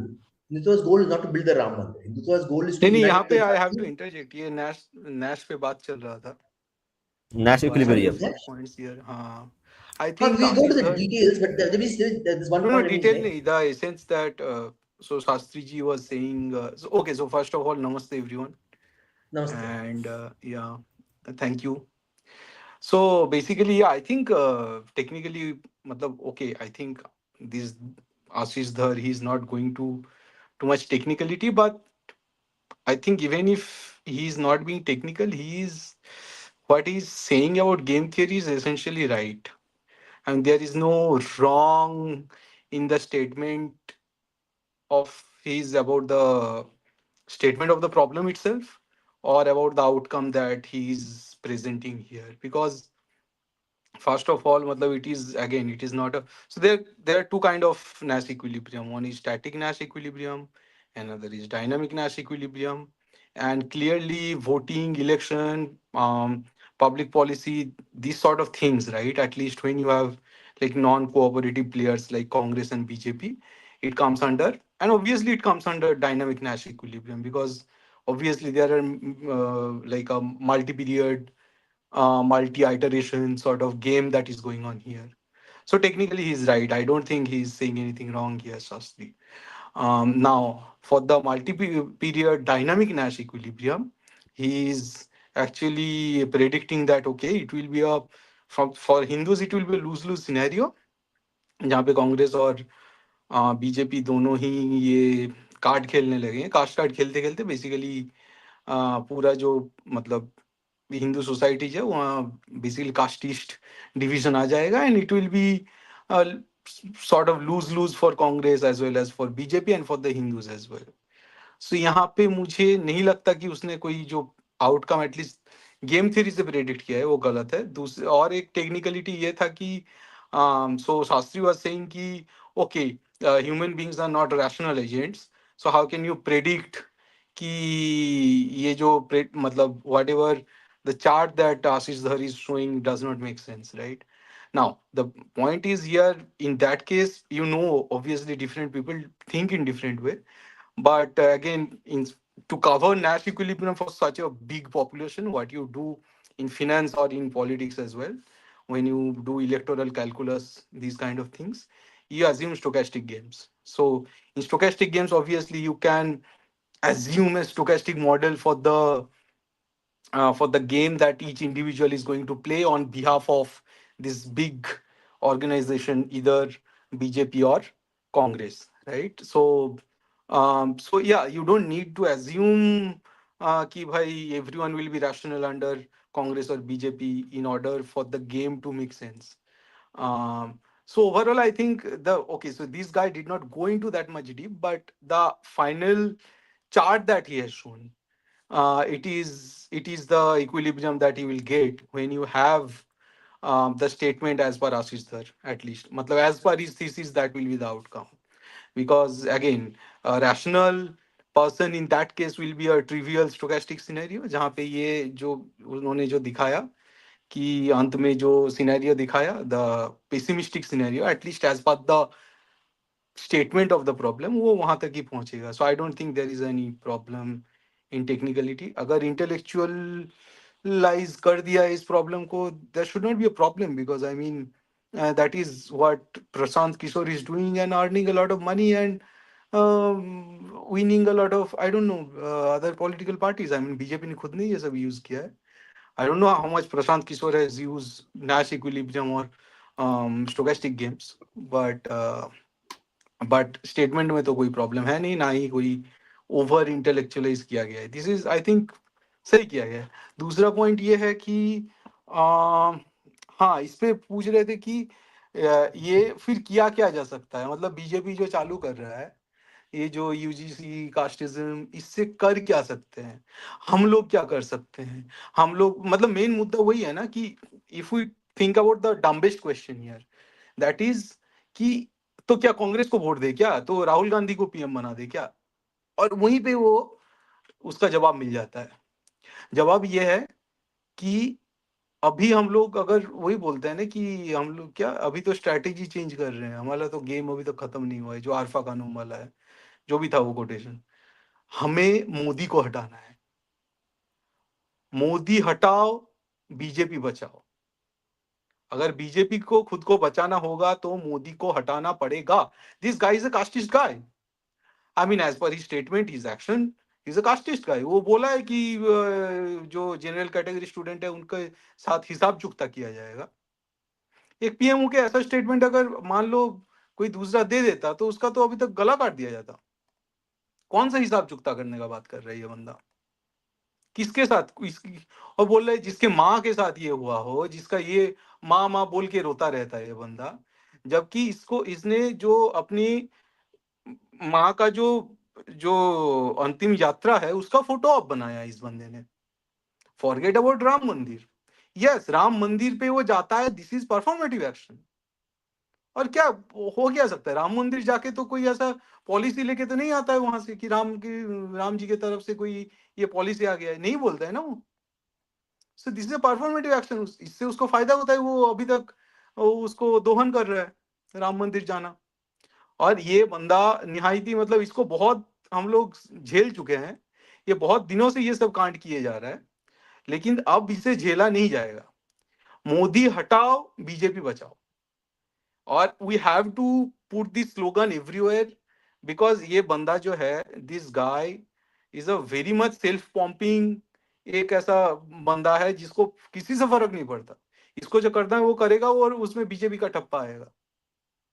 BJP एक बड़ा institution है, और India भी एक बड़ा country है, एक बड़ा नेशन है. वो मोदी के बिना चल जाएगा.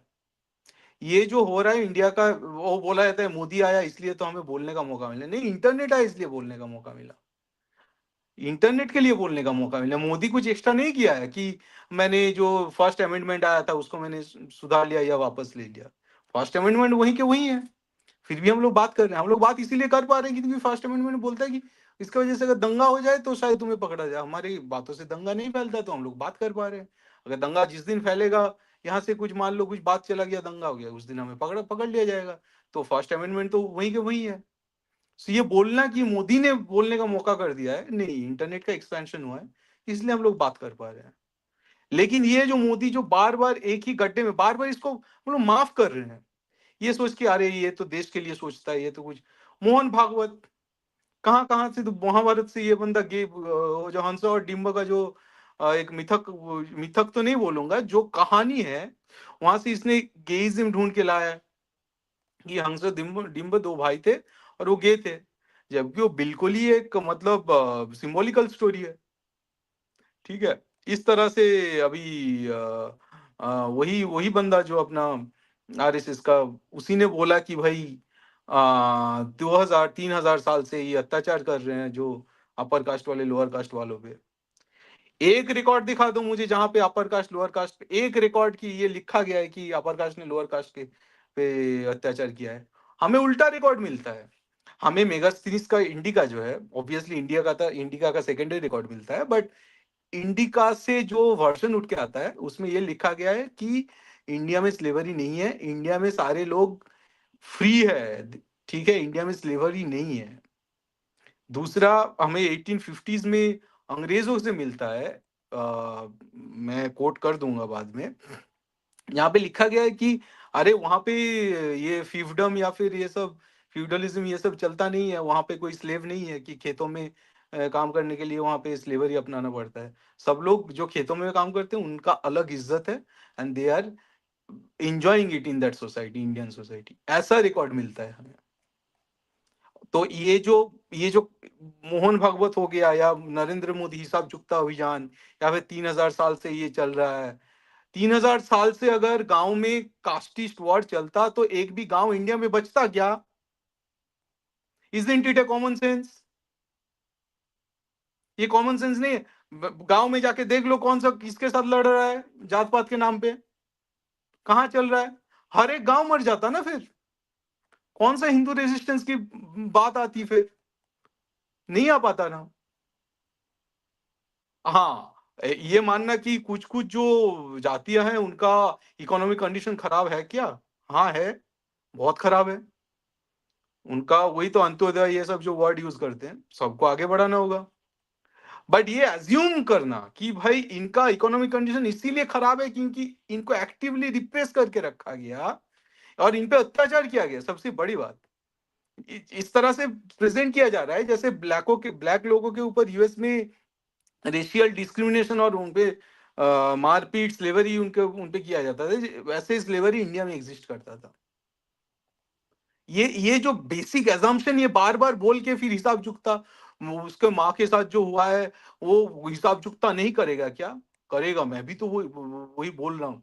ये बोलना कि जो जनरल कैटेगरी वाले वो अलग रेस है और जो ये दूसरे लोग हैं ये अलग रेस है, और एक ऑपरेस्ड रेस है एक ऑपरेसर रेस है, ये जो कम्युनिज्म लाना, हर चीजों में घुसाना, ऑपरेसर ऑपरेस वाला जो नैरेटिव है, ये अभी बढ़ गया है।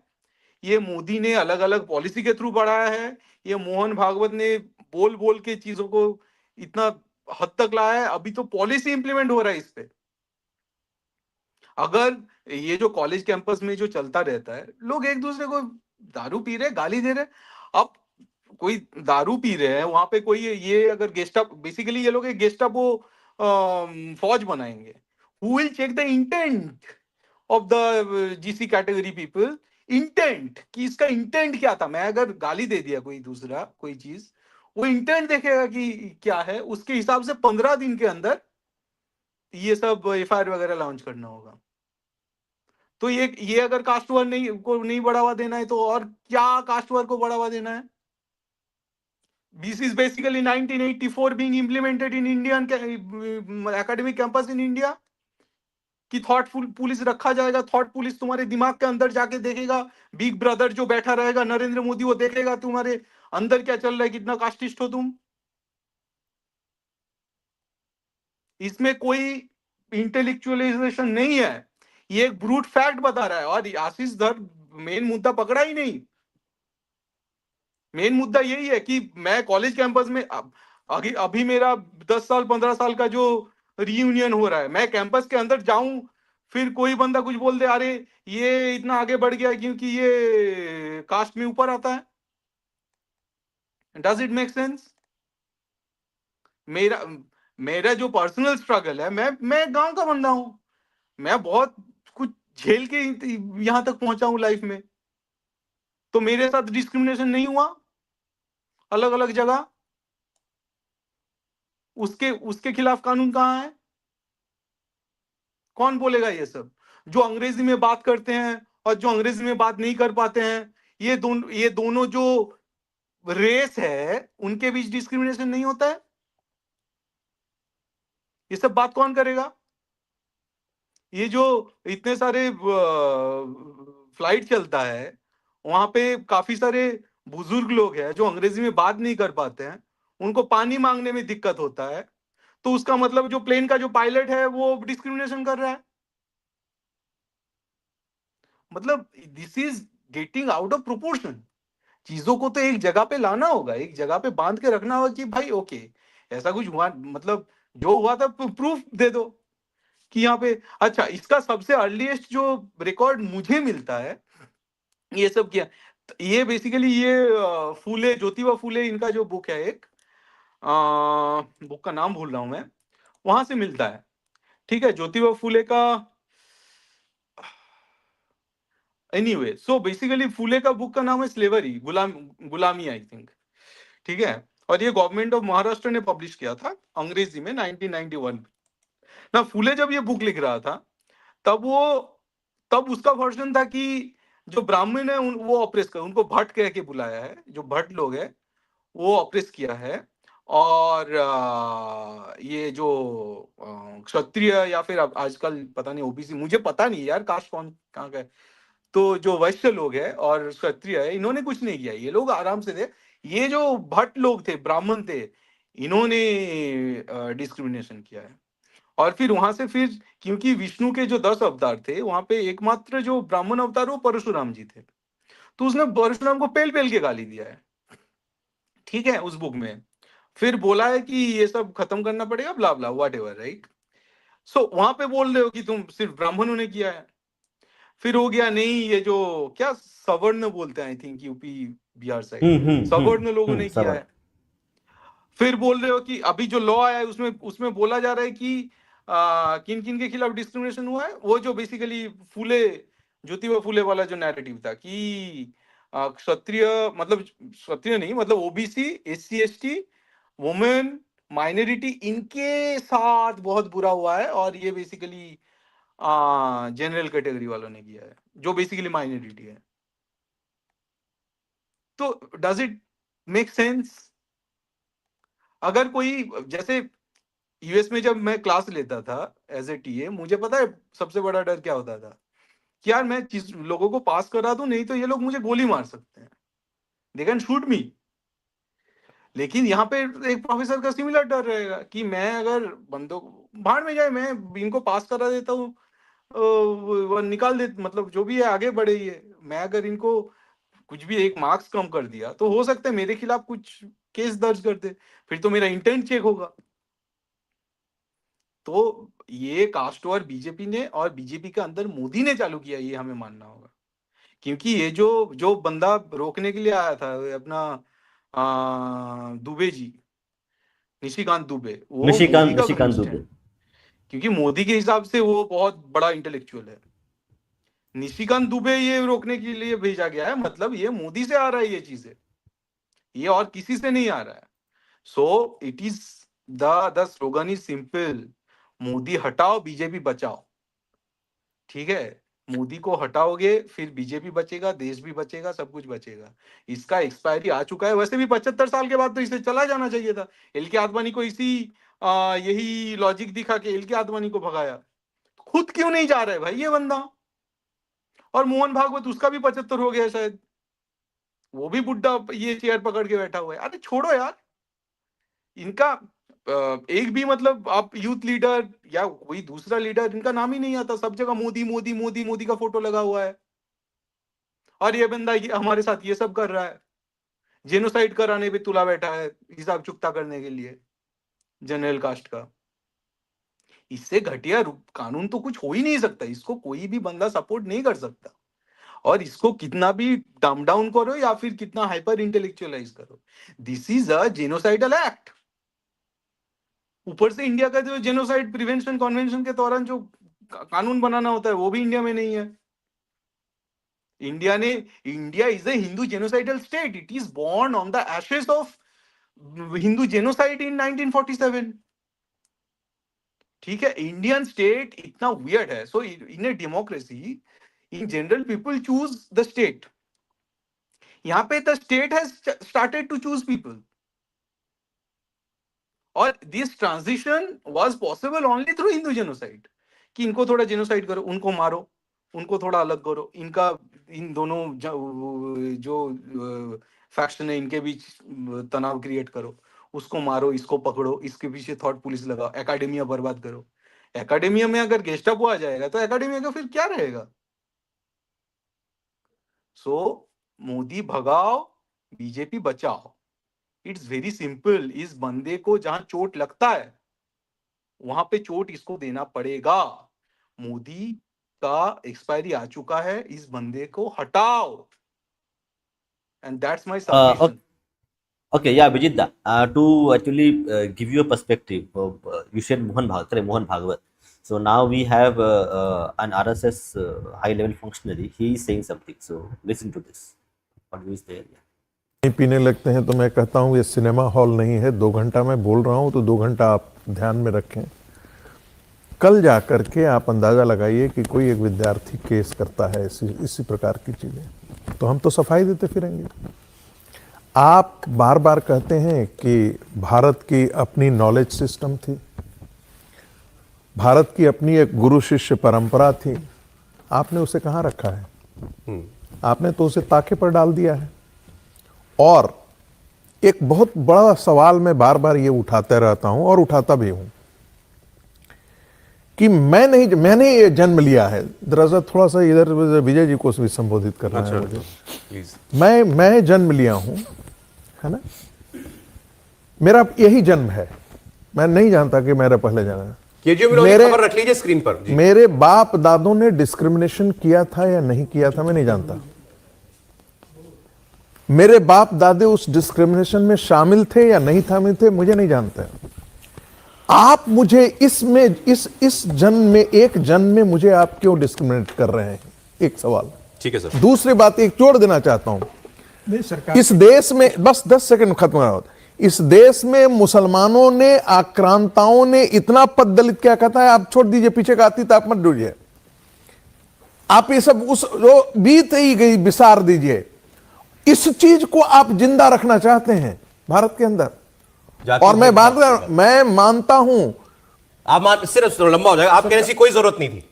मुझे इसकी कोई आवश्यकता नहीं थी। एक कमेंट मुझे इसकी कोई आवश्यकता नहीं दिखाई दे रही। सरकार का जो संसदीय पैनल है, सरकार ने संसद में इस बात को कहा है कि भाई 5 साल के अंदर दलितों पर और पिछड़ों पर 118% की वृद्धि हुई यूनिवर्सिटीज के अंदर। और सरकार ने इस बात को मानकर सरकार ने यह कर दिया कि हर कॉलेज, हर यूनिवर्सिटी में आपको एक कमेटी बनानी पड़ेगी और हर 6 महीने में आपको रिपोर्ट यूजीसी को भेजना पड़ेगी कि कितना अत्याचार दलितों पर होता है, कितनी रिपोर्ट आई है, कितनी आपने दर्ज की है। तो ये तो सीधा आपने हथियार दे दिया कि आपकी जरा से भी अनबन हो, नहीं हो, कोई निजी खुंदस हो, आप सीधे आरोप लगा दीजिए कि भाई SC ST में शिकायत दर्ज कर दिए, उस लड़का का कैरियर आप चौपट कर दीजिए, उससे कॉलेज से रेस्ट्रिक्ट कर दिया जाएगा, उसे कमेटी के सामने लेके जाएगा। सवर्ण लड़के आत्महत्या करने की धमकी दे रहे कि ऐसी स्थिति होगी। हम पढ़ने आते हैं यहाँ पर, मतलब अगर कुछ भी हुआ तो सीधे उसको SC ST एक्ट में दावे, विचारधारा अलग है, उसको SC ST एक्ट लगा दो, उसको रेस्ट्रिक्ट करवा दो, कॉलेज से सस्पेंड करवा दो, उसका जीवन तबाह कर दो। तो मुझे लग रहा है कि बहुत सारी खबरें हैं। या तो सरकार 10 सेकंड सबको विश्वास में लेके आपने क्यों किया है मुझे बताएं। 10 सेकंड ये बात जरूरी है जाना। देखिए, ऐसी घटनाएं नहीं होती हैं, मैं ऐसा नहीं कहता, होती हैं, लेकिन अपवाद को क्या नियम के तौर पर आप प्रोजेक्ट कर देंगे? ठीक है सर। अब ऐसा नहीं होता है कि मैसिव तरीके से इस प्रकार से डिस्क्रिमिनेशन हो। सर आगे खबर जो है वो Okay, just to give a context, when Mohan Bhagwat is saying this, so there are like Sangh is not a single monolithic entity. There are people within Sangh who speak on a different tone, different language. That needs to be clarified. Yes, we have also have BJP RSS. Please speak. नमस्कार दादा, सभी जनों को नमस्कार। देखिए, मुझे लगता है कि 2029 में भाजपा का नारा होने वाला है, सवर्ण पुरुषों भारत छोड़ो। ठीक है, तो मैं इसको मान चुका हूं और यही होने वाला है, सवर्ण पुरुष भारत छोड़ेंगे और कोई विकल्प नहीं छोड़ेगा। खैर, इस पर मैं और आगे नहीं बढ़ूंगा, पर राम मंदिर को लेकर जो चर्चा हो रही थी मैं उस पर बात करता हूँ। ठीक है, यहाँ पर बहुत बहस चली कि क्या राम मंदिर सिंबॉलिक है या ये एक सब्सटैंशियल कुछ है। मैं बोलूंगा राम मंदिर एक सब्सटैंशियल सिंबल है symbolic, but it's a substantial symbol कि वो बहुत ही प्रभावशाली एक चिन्ह है हमारी सभ्यता के उदय का, पुनरुत्थान का। ठीक है, वहां तक बात ठीक है। आप देखिए 1948 या 1950 में जब सोमनाथ को दोबारा बनाया गया था, तो वो भी एक बहुत बड़ा चिन्ह था हमारी भारतीय सभ्यता के पुनरुत्थान का, और नेहरू को उससे बहुत दिक्कत थी। ठीक है, यहाँ पर मोदी जी को राम मंदिर में जाने से कोई ऐसे समस्या नहीं है, परंतु ये सब्सटैंशियल पॉलिसी नहीं है। क्यों? जब राम मंदिर हमें वापस मिला, आपने फिर क्या उसके आधार पर कोई नीति या पॉलिसी बनाई कि दूसरे जितने भी मंदिर हमारे ऐसे हैं जिनको तोड़कर उसके ऊपर कुछ और बना दिया गया, हम उसको लेने के लिए क्या एक रूपरेखा तैयार करेंगे? प्रश्न ये है, क्या वो पॉलिसी बनाने का चेष्टा हुआ? क्या प्लेसेस ऑफ वर्शिप एक्ट हटाया गया कि हिंदुओं को स्वतंत्रता दी जा सके कि वो अपने मंदिर वापस लें? जब हमारे कुछ वकील जैसे विष्णु शंकर जैन और अन्य लोग कोर्ट में जा जाकर सर्वे के ऑर्डर्स ला रहे थे, और संभल का भी सर्वे का ऑर्डर उन्होंने ही लाया था, बहुत सारे मंदिरों का, जैसे वाघ देवी मंदिर आपके धार में, यहाँ पर मध्य प्रदेश में, तो ऐसे बहुत सारे मंदिरों का सर्वे ऑर्डर निकलवाया था इन्होंने। तो धड़ाधड़ सर्वे ऑर्डर हो रहे थे, अचानक से सारे सर्वेस पर स्टे लग जाता है सुप्रीम कोर्ट द्वारा। ठीक है, अब मैंने संजय दीक्षित जी को सुना है ये कहते हुए, मैं खुद इस बात की पुष्टि नहीं कर रहा हूं, पर संजय दीक्षित ने कहा कि सरकार की मिलीभगत है, जिससे उन्होंने कोर्ट को कहा कि स्टे लगवा दीजिए इन बातों पर। तो ये तो अपने लोगों के विरुद्ध काम कर रही है ना। कई सारे नोटिसेस जैसे अश्विनी उपाध्याय जी जैसे वकीलों ने डाला है, जैसे माइनॉरिटी का जो ये है क्या बोलते हैं स्टेटस की, Definition. स्टेट के बेसिस पे, हाँ हाँ, सेंटर के लेवल पर माइनॉरिटी डिफाइन होना चाहिए, वो स्टेट के लेवल पर। सरकार ही कुंडी मार के बैठी हुई है, जवाब नहीं दे रही है। एक बार सरकार ने उत्तर दिया था न्यायालय में, एफिडेविट फाइल किया था, ये संजय दीक्षित जी कह रहे हैं, और मैं उनकी बातों को गंभीरता से लेता हूं। उन्होंने एक एफिडेविट डाला था कि ये कॉन्करेंट लिस्ट में है, तो स्टेट और सेंटर कोई भी डिसाइड कर सकता है। तो फिर असम में हेमंत बिस्वा शर्मा ने कहा कि हम डिस्ट्रिक्ट लेवल पर डिसाइड करेंगे कि कौन माइनॉरिटी है। जब ये उन्होंने कहा हेमंत बिस्वा शर्मा ने, आज ये बात कहाँ चली गई? कोई चर्चा नहीं हो रही है, क्योंकि जो गवर्नमेंट ने, सेंट्रल गवर्नमेंट ने एफिडेविट डाला था वो वापस ले लिया।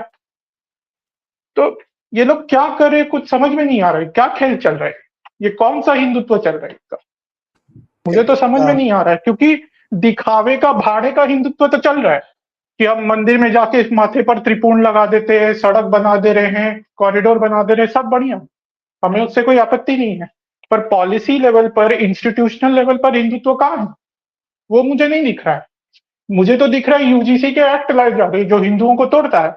मुझे तो ये दिख रहा है कि SC/ST अट्रॉसिटीज एक्ट को इन्होंने इतना कठोर बना दिया, उसमें पहले से ही बहुत सारी धाराएं थी, कोर्ट ने उसको हल्का किया, तो वो वापिस उसको वैसे ही कर सकते थे, पर उन्होंने उसमें 24 धाराएं और जोड़ी उल्टी सीधी। तो ये तो और हिंदुओं को मारने पर तुले हुए। ऊपर से हिंदुओं के घर परिवार तो इन्होंने तोड़े रखे हैं एक तरफा नियम बना बना के। तो ये क्या हिंदू समाज को बचा रहे, मुझे तो समझ में नहीं आ रही ये बात। ये तो हर प्रकार से हिंदू समाज को तोड़ दे, जाति के नाम पर तोड़ रहे, लिंग के नाम पर तोड़ रहे हैं, माइनॉरिटी को स्कॉलरशिप दे रहे हैं कि वो यूपीएससी में प्रवेश पा सके। मजाक चल रहा है क्या? और हम कुछ बोले नहीं। यहाँ पर सवर्णों को मारने पर तुले हुए ये, और इनके लिए इंटेलेक्चुअल बैटिंग सवर्ण करता है। आज जब हम नैरेटिव की बात करते हैं कि राष्ट्रवाद की नैरेटिव कौन आगे लेकर आ रहा है, तो हम देखते हैं ज्यादातर जो ये बातें करे वो सवर्ण है, क्योंकि सवर्ण के पास कुछ नहीं है। उनको ना तो कोई आरक्षण मिलता है, ना तो कोई सरकारी स्कीम का विशेष लाभ मिलता है। वो केवल कुछ ही मुद्दों पर वोट करते हैं। एक है राष्ट्रवाद, दूसरा है हिंदुत्व, और तीसरा है कि डेवलपमेंट हो जाए।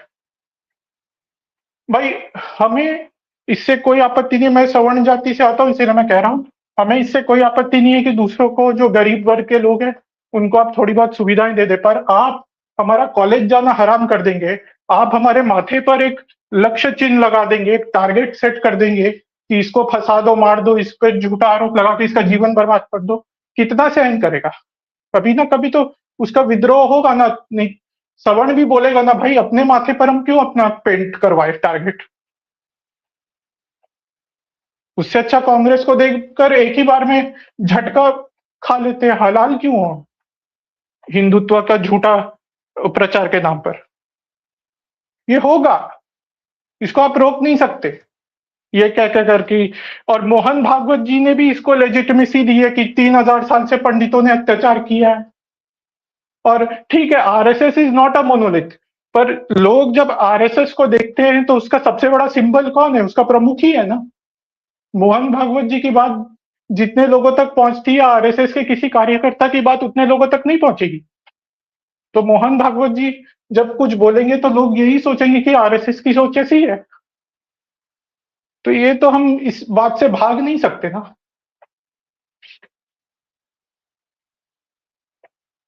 Can I say something? Yeah, go ahead, go ahead. See, this is beyond just what we're discussing. This is the problem with the idea of delineating society into Savarn and non-Savarn, privileged and not privileged, discriminated and not discriminated. You cannot be a Viksit Bharat if you're going to think like this 24/7. I'm sorry, Modi ji needs to understand he cannot bring India into a 10 billion dollar country if he's going to make it about OBC को इसके लिए इतना आरक्षण, इस जाति के लिए इतना आरक्षण, ये victimize हुआ है. You cannot bring it to, you cannot create a society. I'm sorry, that's not possible. The people who और एक बात मैं जोड़ दूं, आनंद आप इससे पहले बोले, मैं एक बात जोड़ दूं, मैं आप बोल लीजिएगा पर मैं एक बात जोड़ दूं। कांग्रेस ये सारी बातें बोलता है, पर आपने देखा है कभी कि कांग्रेस ने आरक्षण बढ़ाया? नेहरू जी ने एससी एसटी आरक्षण का भी विरोध किया था, हमको अच्छा लगे या ना लगे। कांग्रेस ने ओबीसी आरक्षण का भी विरोध किया था, मंडल कमीशन का। उन्होंने ये कभी गलत अपने से है। आरक्षण नहीं दिया है, अपने ये से कभी गलत है। आरक्षण नहीं दिया है, आरक्षण भाजपा देती है। Okay, hold on. Now, ये गलत है। first, कांग्रेस ने स्टेट गवर्नमेंट लेवल पे आरक्षण के जनता पार्टी ने बनाया था। नहीं, कांग्रेस ने स्टेट गवर्नमेंट लेवल पे आरक्षण के साथ बहुत सारा अत्याचार किया है। ये गलत है। कांग्रेस ने आरक्षण पर वो कॉन्स्टिट्यूशनल फ्रेमवर्क पे किसने डाला था? कांग्रेस ने नहीं डाला था ना। आप एक भी कॉन्स्टिट्यूशनल अमेंडमेंट ऐसा दिखाया जिसमें कांग्रेस ने डाला है जाति? नहीं, उसका hold on. कांग्रेस देखिए, Everybody hold on. Congress Everybody hold on. I will throw you out. Hold on, everybody. First of all, our reservations are part of the constitution which was made or he headed by Mr. Ambedkar. Okay, listen to this. As per constitution, reservations are given to ST as per the constitution which was passed in 1950s. Okay, so take that data first. Second is how the main reservation politics was started in 80s. So I don't think we need to give clean chit to any political party for promoting or doing reservations. Everybody is as guilty as everybody. No. That's let me get this clear. I'm not giving a clean check to Congress. मैं बोलता हूँ कांग्रेस ने भी ये जाति का विषय उठा के इस पर राजनीति कर करके ही इसको भड़काया है। मैं उसको मना नहीं कर रहा हूँ, पर कांग्रेस ने ये चालाकी सदैव की है कि स्वयं कभी आरक्षण नहीं दिया। जहां तक कि आप कॉन्स्टिट्यूशन के आरंभ की बात कर रहे हैं ना, वहां पर भी मैंने यही कहा कि नेहरू ने विरोध किया था एससी एसटी आरक्षण का। उन्होंने यही कहा था कि यदि हम आरक्षण देकर लोगों को बैठाने लगे तो मेरिट का ह्रास होगा, योग्यता के आधार पर तय नहीं होगा कि कौन ऊपर जाएगा कौन नीचे जाएगा, उससे समस्या होगी। आज उनकी कहीं ना कहीं वो बात सही थी, क्योंकि आज -40 वालों को मेडिकल कॉलेजेस में एडमिशन मिल रहा है। आप ऐसे डॉक्टर से उपचार कराना चाहेंगे जो -40 लाकर मेडिकल कॉलेज में घुसा? क्या बना रहे हम इस देश का? ये तो हमें सोचना पड़ेगा ना। okay. Now Anand and then M Shastri. Yeah, see, Anand, we are missing the point. I think this is the problem with India. This pisses me off about everyone in India. You want to pick a camp and you want to fight for that camp. Enough. The camp ka baara, it's not about the camp you're taking. I'm sorry. This is a problem. It's not about Modi hatao, Desh bachao also. It's not that either. The problem is our society is so riven by the most stupid ideas. It is not about upper, lower. It is not about discriminated, not discriminated. It's not about someone who is from a privileged background, who's not privileged background. The society cannot develop if you're going to keep dividing it, you doing politics on these points. If Modi wants to create a Viksit Bharat, $10 trillion economy, he has to see people as people who work hard for their country, a nationalist and a not nationalist, a Hindu and a person who fights Hindutva, or a person who fights division of Hindus. That's all the vision should be. Not bloody, this community is disenfranchised, this community is unfranchised. That's not the point you should be making.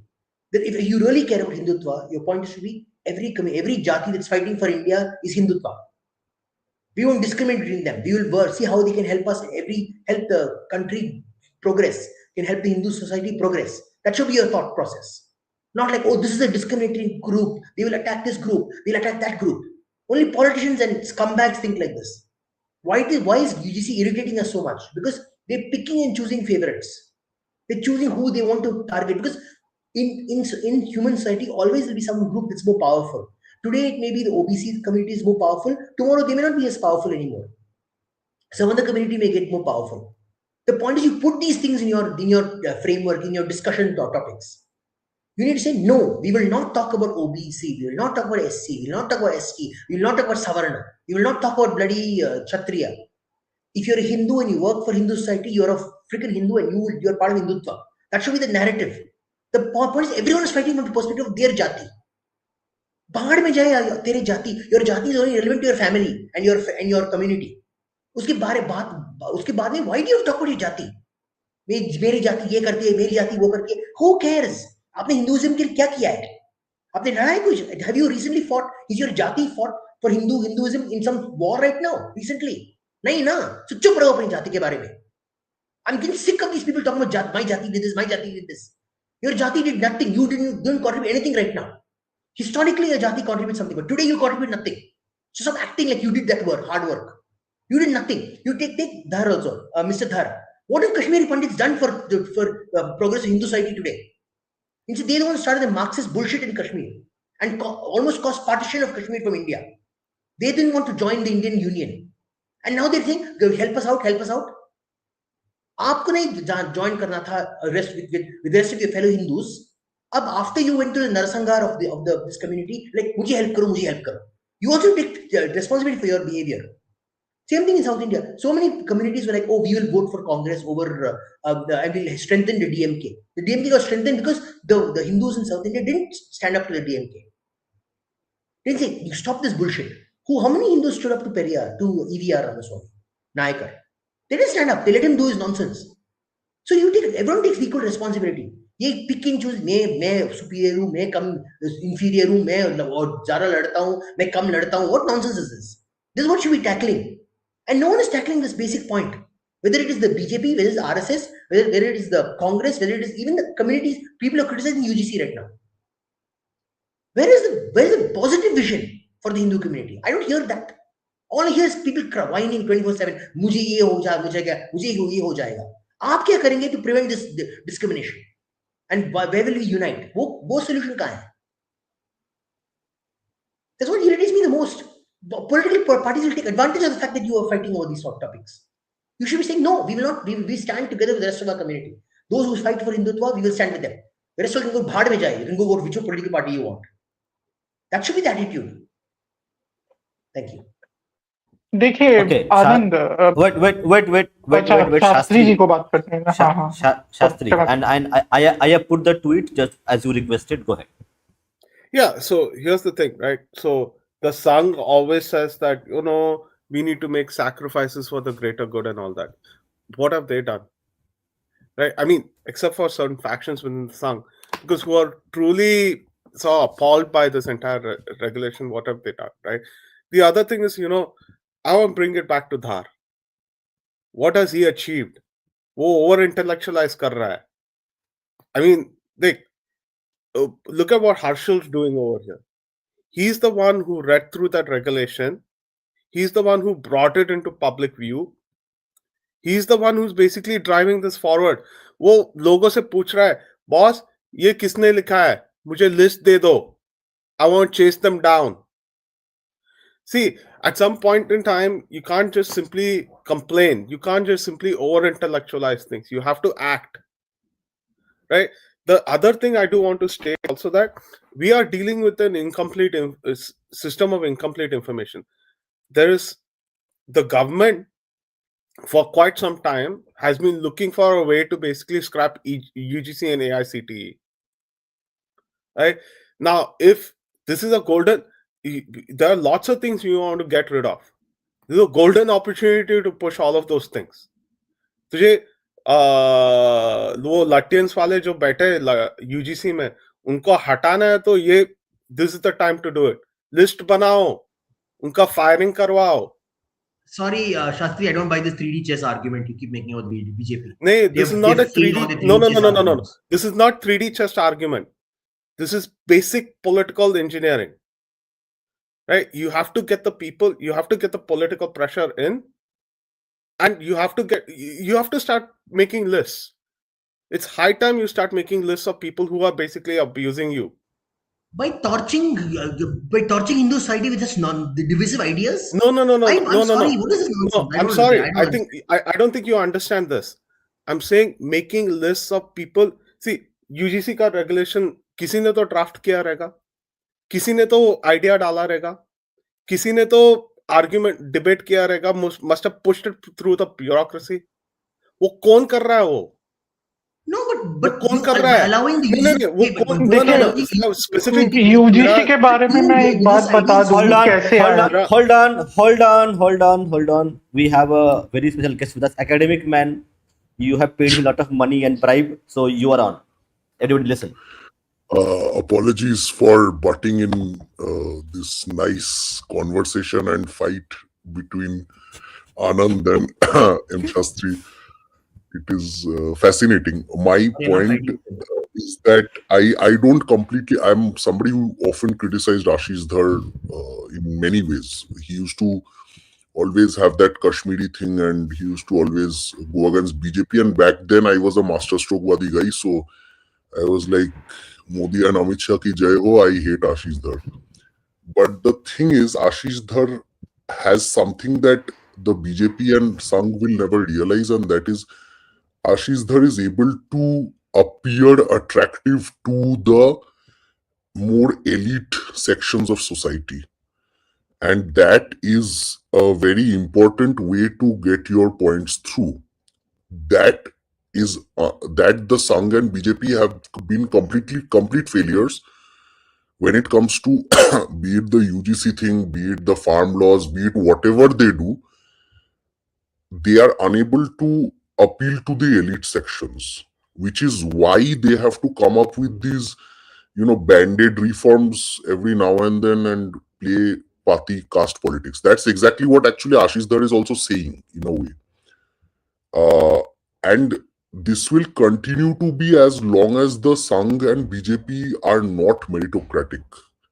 When they are more meritocratic, when they look beyond people's names and all that, just like the CPIM, they will be able to have a greater foothold in the narrative building process.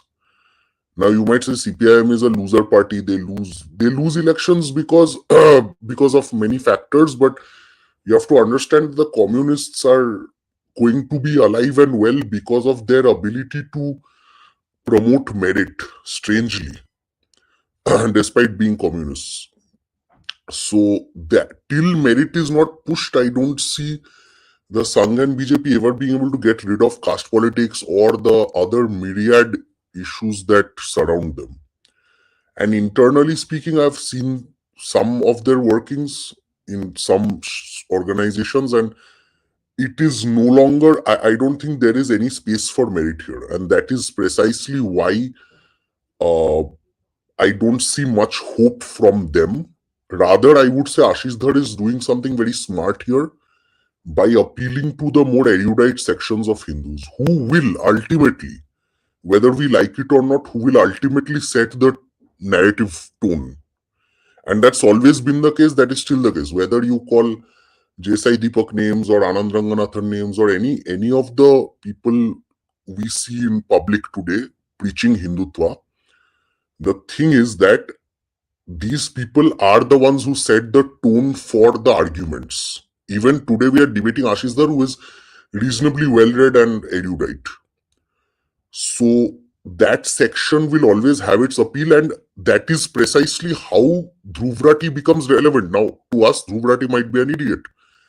But for Gen Z people who have very little information and understanding of the world, Dhruv Rathi is a genius to them. Okay, now he overplayed his hand with Dhurandhar and got screwed. That's a different issue. But the fact is, there will always appear to be people who are well spoken in English, who have maybe expertise in a field like law or science or something, or they have a doctor beside their name, or some kind of expertise which always appeals to the younger generation. So my point is this, that, and I have to leave in like 2-3 minutes. I'm sorry, because it's midnight and I am I'm joining for a very brief period.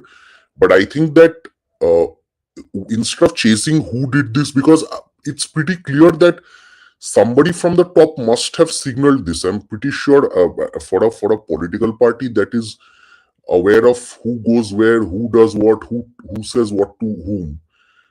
I'm pretty sure they have spies and people everywhere, and such a big draft regulation coming out and they never had any idea of it. That's not the case. In which case, either their feedback mechanism is crap, in which case they have to seriously wake up. If they knew this was happening and they still allowed it to happen, then we have to understand there are other nefarious designs at hand which we don't know.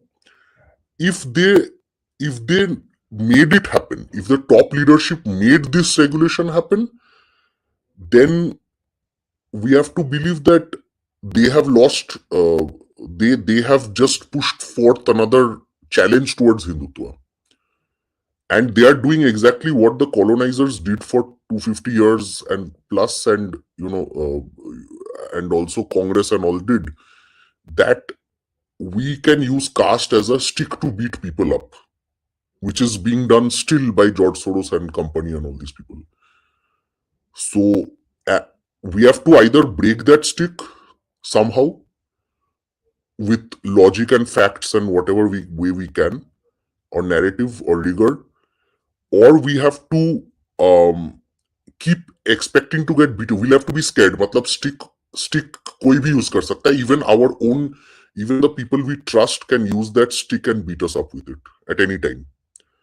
And that's the problem of giving them the stick in the first place, allowing them to have the stick. Yes, I agree that a lot of people, actually with Anand, I agree to that extent that, when Maulana Azad became the education minister, I don't know how many people protested. And again, we have a lot of excuses, but there were 5 Muslim education ministers and nobody did shit. Then when the BJP came and kept saying we won't change the syllabus right now karke 10 saal ho gaya, then they got screwed and then they realized they have to change the syllabus.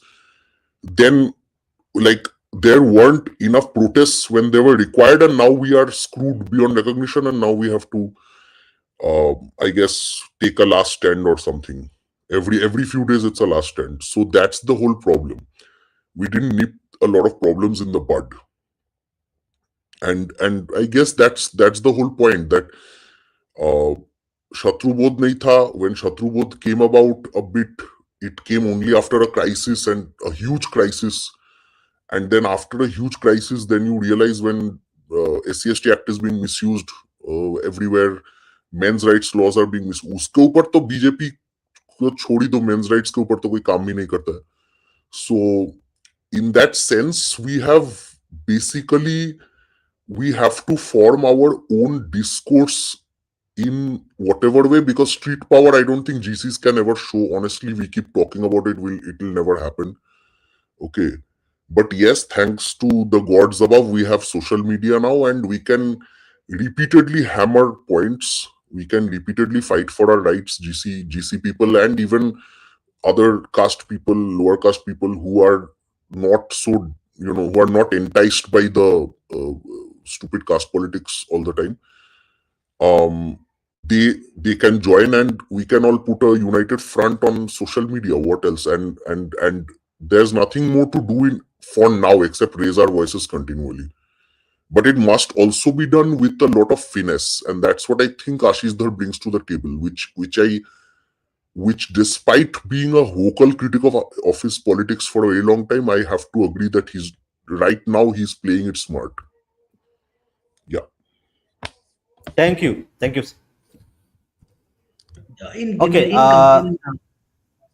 Something just connected to what academic just said.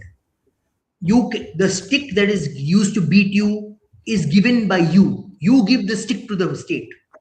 Say मुझे मारो, I feel guilty. हमारे history के लिए I feel guilty. Why the hell should I feel guilty for actions imagined or real that was done by people 10, 20 generations before me? Why the hell should I feel guilty?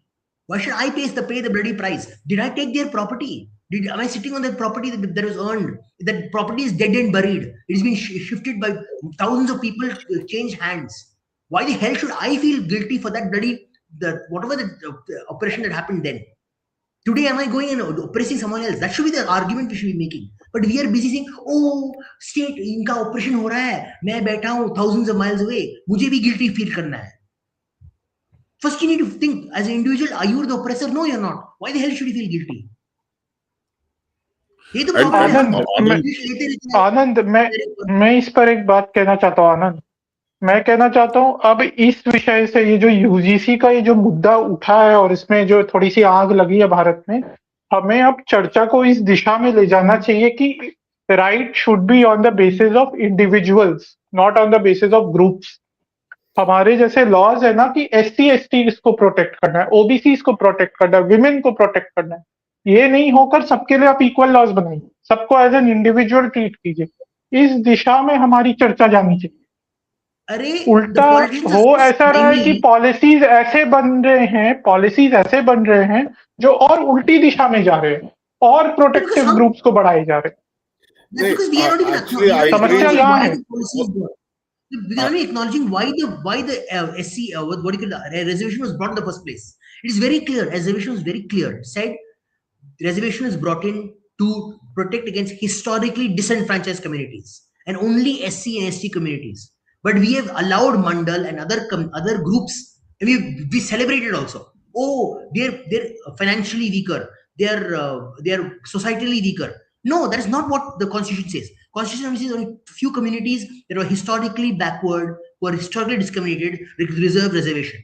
And we Hindus are not in pushback in saying, why are you adding OBC? Why are you adding women? Why are you adding these groups? Like, no, we'll celebrate it. We'll celebrate it. We are the stupid people celebrating this bullshit. No. My problem, okay, Anand. Hold on. Okay. Okay. Academic man, you had some last word to say before you leave. Yes, sorry for butching in. I think Anand has a very good point that why should we pay for whatever imagined sins happened like 10,000 years ago? Agreed.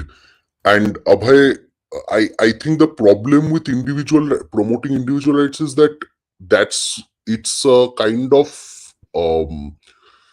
you see, it's a snake eating its own tail, in a sense that the real issue starts when we fail to band as individuals into a group. So that in itself is kind of unproductive. If you think about it, that we can debate in another. I think that we can have another longer separate debate on that later. Now the problem that Anand was talking about is that I think first and foremost, we have a few issues plaguing us and we have to take each issue at hand and solve it. And the biggest issue I see, as usual, hitting us always in the face is caste. And इसके ऊपर चर्चा अलग से और educated manner में होना चाहिए. Otherwise, we fail to, we keep this alive. Like if we fight for 10 issues, individual rights, this, that, will fail because the level of sophistication required to talk about these things is missing, and we have to have more, let's say, easier to digest ideas. For example, when Dr. Ambedkar's book started becoming popular again after BJP came to power, it was easier for a lot of people to convince a lot of people that there is some issues with certain faiths, certain religions, which cannot coexist with others. So it became easy because you have very simple points and you can say, acha, this guy said that and Ambedkar said this, and if you read this particular text, you will find that, and people found it, and now it's becoming a more accepted idea that there are some religions that are incompatible with others. the same way we need some easier to digest counters to caste, which can, I believe, help in building the power edifice of power from which we can then challenge these pre-existing bullshit about oppression and stuff. So I think what my analysis of caste has been, for after studying it for years, is that the main thing that keeps hitting us is that Indian society is unique. Now this is where the trads like even Ashish Dhar and all get very angry, but but it's a very effective way in which I've seen right now Republicans argue as well. Okay, people like Matt Walsh are doing it really well, and I'm sorry I just got inspired by that. But when you point to other countries and say, भाई उनमें भी slavery था, और हमने actually solve किया, when Americans say that, you know, though they had slaves, they had Africa has slaves, these are, they keep pointing fingers, and that works, that helps actually. I know it's a very simple, it's actually a simplistic but beautiful strategy if you think about it. You just need to remember 5 places that had slavery, and once you start asking people questions, they stop, you know, they have nothing to say basically. They can't keep attacking you uniquely. And we have to keep emphasizing the existence of caste everywhere outside India. Other than that, I see no sophisticated argument. Like every other argument is too sophisticated for everyone else to follow. So the problem that happens is that we need something simple enough to appeal to the, let's say, common denominators, the lower orders, the people who are not so invested like us, so that they can digest it easier. We need enough knowledge to, we have the means thanks to social media. We also have to give something that is also simultaneously credible enough. Matlab simple, matlab, with, you know, you can't just say WhatsApp University stuff, right? Like they will point out. So you need just enough knowledge to challenge it and then do it. Yeah. So yeah, that's my 2 bits. Thank you. मैं एक बात बोल दूं कि मैं individual rights की इसीलिए बात कर रहा था क्योंकि I am not just focusing on caste problem, क्योंकि आप जब इंडिविजुअल राइट्स की बात नहीं करेंगे तो और भी प्रॉब्लम्स है इंडिया में, जैसे जेंडर के इश्यूज है, कास्ट के इश्यूज है, और भी जैसे माइनॉरिटीज को स्पेशल राइट्स दिए गए। जब तक कि आप इंडिविजुअल राइट्स के बेसिस पर इन पर आर्ग्यू नहीं करेंगे तब तक आप ये सारे भेदभाव जो हमारे संविधान और कानूनों में उसको आप नहीं हटा सकते। तो मैं इसीलिए बोल रहा था कि कभी ना कभी आपको इंडिविजुअल राइट्स तक पहुंचना पड़ेगा।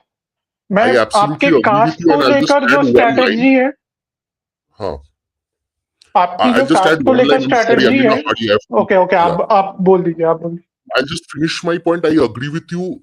My only point is that to get to the level at which we can make more sophisticated arguments, we need to raise the level of discourse in the country. And to do that, actually, it has to be more meritocratic. And to become more meritocratic, we have to first beat caste. Like, I'm not saying that your argument isn't important. Your argument is the most important one, Abhay. But the problem is to get there, we need to raise everything, because the first time you will talk about individual, what about caste, what about gender, what about this, what about that, like you have to, I mean, that's like the final level 10 at which you're talking about, and it's the most important. But to reach there, we need maybe 10 years, 20 years of simply beating the existing crap that is just, that is too much already. So that's my realistic, from my point of view, a realistic take on what you're trying to say. Yeah. Okay, so before we proceed, Shastri had a presentation to actually discuss. Shastri, are you there? Yeah, I'm still here, but let me just put in my last words, right? No, you want to go through the presentation, so go ahead. Next 10 minutes is for you. Yeah, but let me just put in some last words. Intellectualism will not get us anywhere. I'm going to be very honest over here. You need a political strategy. You need political action. There's only one person that's doing that right now, and that's the person on the screen that you see over there. This entire discussion on UGC was just an effort of one person diligently going through the regulations, the notifications, trying to hunt down people. They've already found a person. And here's the thing. I think in the comments, like this Anand basically said, Congress is a scum, we're not voting for them. How do you impose political costs on a party, the BJP particularly, without ensuring the scum comes into power? This is the way to do it. You need a political strategy. That is much more important than all the intellectualism that you can do. You can write a whole 3-hour treatise on game theory, but it won't do anything unless there's political action on the ground, right? Even BJP RSS high is right. You need to pick on some neutral values. What do you think Harshal Mehta over here is doing? Like, just read that tweet. Look at what he's pointing out. He's talking about individual rights over there. तू एक individual बन के तेरे ऊपर discrimination होने वाला है. He's the one who's basically bringing all the political groundswell.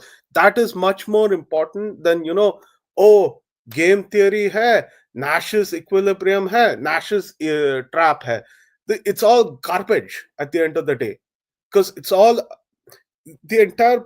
They're making assumptions on very high level stuff, and it never pans out that way. And you have to go back to the beginning of this video with this stream, actually, where I basically said that, if you applied game theory, the international relations, they apply game theory all the time.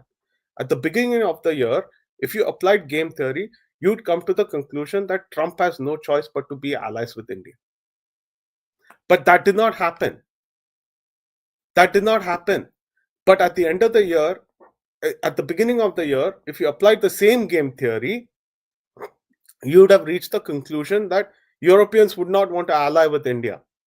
But look at the end of the year. What has happened? No, because it is a dynamic game. I am sorry to say this. You cannot blame game theory for No, this. No. Because the initial assumptions. Game. It can change. No, the equilibrium will change, no? No, this is because you're assuming the actors are rational. Your initial set of assumptions are completely wrong, right? So that's what happens with game theory. Game theory just narrows your options down for a certain set of options. It can be stochastic. You cannot blame game theory. See, the result that game theory will give you. I'm not blaming game theory. I'm not blaming game theory. I'm saying that it's a tool. You have to basically understand how that tool applies, right? You have to understand what assumptions you're making, what probabilities what assumptions you're making, how you're deriving those probabilities, and how you're performing those particular kinds of game theory based calculations. What are the choices there? How are you limiting choices? It's a tool to basically understand. It's a tool to basically for you to basically come up with a certain kind of strategy that may work or might not work.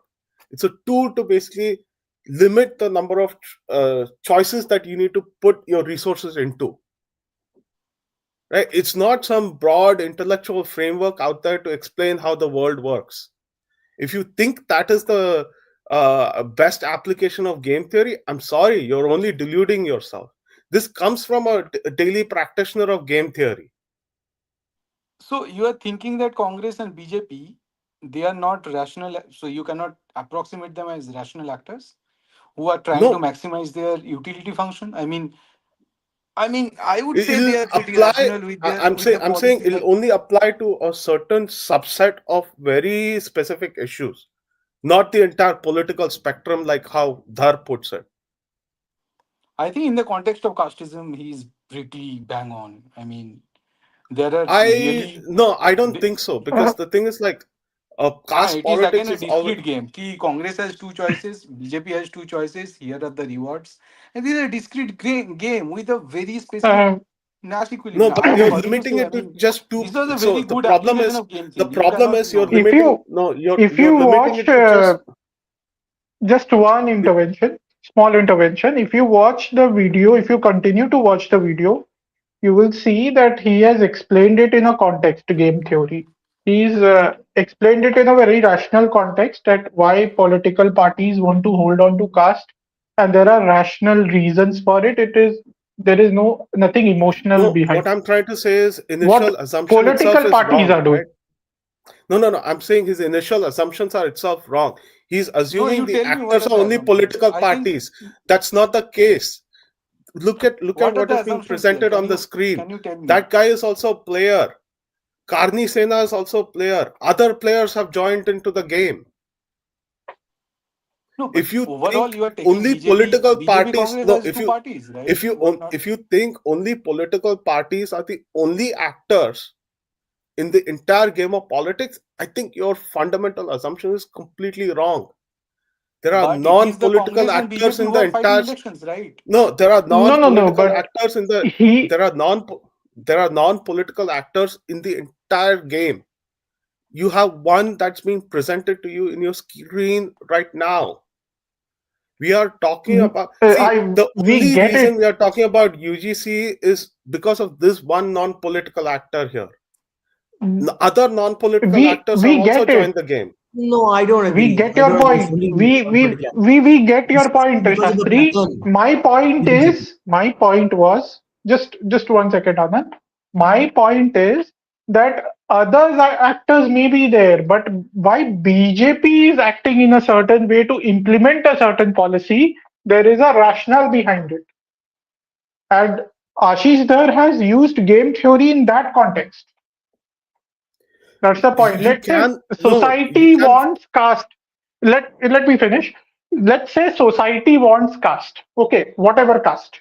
Okay, but for BJP to consider whether it wants to implement the caste thing or not, there is a rationale behind it. BJP is not thinking emotionally, or the political parties are not thinking emotionally. The society may. And Ashish Thar is talking in terms of political parties. Why they choose a certain ideology or why they choose to implement a policy. That's the point he was trying to make. And let me be clear, I've been seeing this coming from for a year or two already, and this pattern is very visible in the BJP's behavior. So it is not some random what called bureaucrat who implemented this. This is very clear that their plan to weaponize caste politics in schools is very obvious.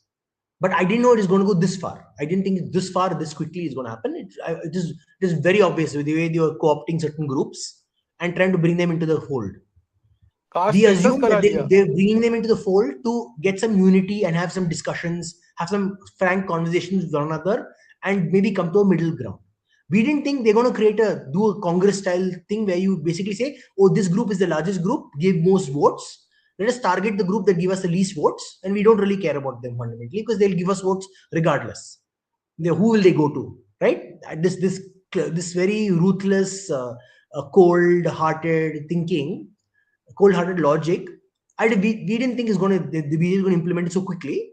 I didn't think it was going to implement it so quickly. I was thinking, okay, maybe they'll develop. We'll wait until 2047, then they might implement it. But apparently, they decided now itself is best time to do it, so they're doing it now. So I knew this was coming from a mile away. This is coming to a law that we are all discussing right now. Congress is anyway going to do this shit, but they're going the leftist route. BJP is going the Hindutva. I don't know what do you call Hindutva. I don't even know it's Hindutva anymore. It's not Hindutva anymore, in my opinion. अरे No, bro, last this year ही तो cannot be किया था ना, Hindutva. या 2024 या 2023 में इन्होंने कास्ट सेंसस करवाया. ठीक है, इन्होंने काफी सारे जैसे ओएसी जैसे लोगों को टीवी में लाया, प्रमोट किया. They have been doing this thing for a very long time. और बोल रहे हैं ना, पूछ रहे हैं कि स्ट्रैटेजी क्या हो सकता है. हम लोग ठीक है यहाँ बात कर रहे हैं, लोगों को जगा रहे हैं. नहीं, अगर हमें पॉलिटिकल स्ट्रैटेजी चाहिए तो हमें वो तोते पे हिट करना होगा, और वो तोता मोदी है. मोदी पे it's हिट not करना Modi. होगा कि I don't. इस It's not बंदे fair. को It's निकालो. not fair. ये It's not बोलोगे fair. तब चेंज आएगा, नहीं, I don't. क्योंकि Okay. यही बंदा है वो करा रहा है. अच्छा, मैं Okay, अगर okay. मान लो मैं स्कूल जाता हूँ, स्कूल में जाके मैं कुछ एग्जाम था, एग्जाम में मैंने लिख के कुछ फेल हो गया, तो ये बात फिर मेरे माँ बाप पे आ जाएगा क्या, मेरे दोस्तों पे आ जाएगा क्या, या फिर मैं जो खाना खा के गया था इस पे आ जाएगा क्या कि उससे एनर्जी नहीं आया, बंदा फेल हो गया. भाई जो बंदा जो मिनिस्ट्री जहां से निकल रहा है उसी को पूछेंगे ना, तो इसीलिए मोदी को पूछ रहे हैं। मोदी को ढकने की क्या जरूरत है? लोग उससे इतना मास्किंग क्यों दे रहे हैं, मुझे समझ में नहीं आ रहा है। हिट कोई करो मास्क एक नहीं दे बंदे रहा, को, देखिए we have no evidence of him देखिए directly being एक बीजित ही दा बंदे के हिसाब से एक ही फोटो का, देखिए जब इलेक्शन होता है एक ही बंदे का फोटो आता है ना। अगर देखिए गांधी जी बीजित का भी दा हो, इसमें नेताजी एक का भी अच्छा बर्थडे स्ट्रैटेजी मैं सेलिब्रेशन हो, निकाला हूँ। एक बड़ा सा फोटो मोदी का आता है, तो वो तोते पे हिट करो कि इस बंदे को निकालो। देखिए फिर यही पॉलिटिकल स्टांस होगा हमारे लिए। हम लोग आलोचना कर रहे No, हैं, I ठीक will है, not support that. बीजित दा आलोचना मेरे कर रहे हैं, पास एक ठीक है, स्ट्रैटेजी बट है।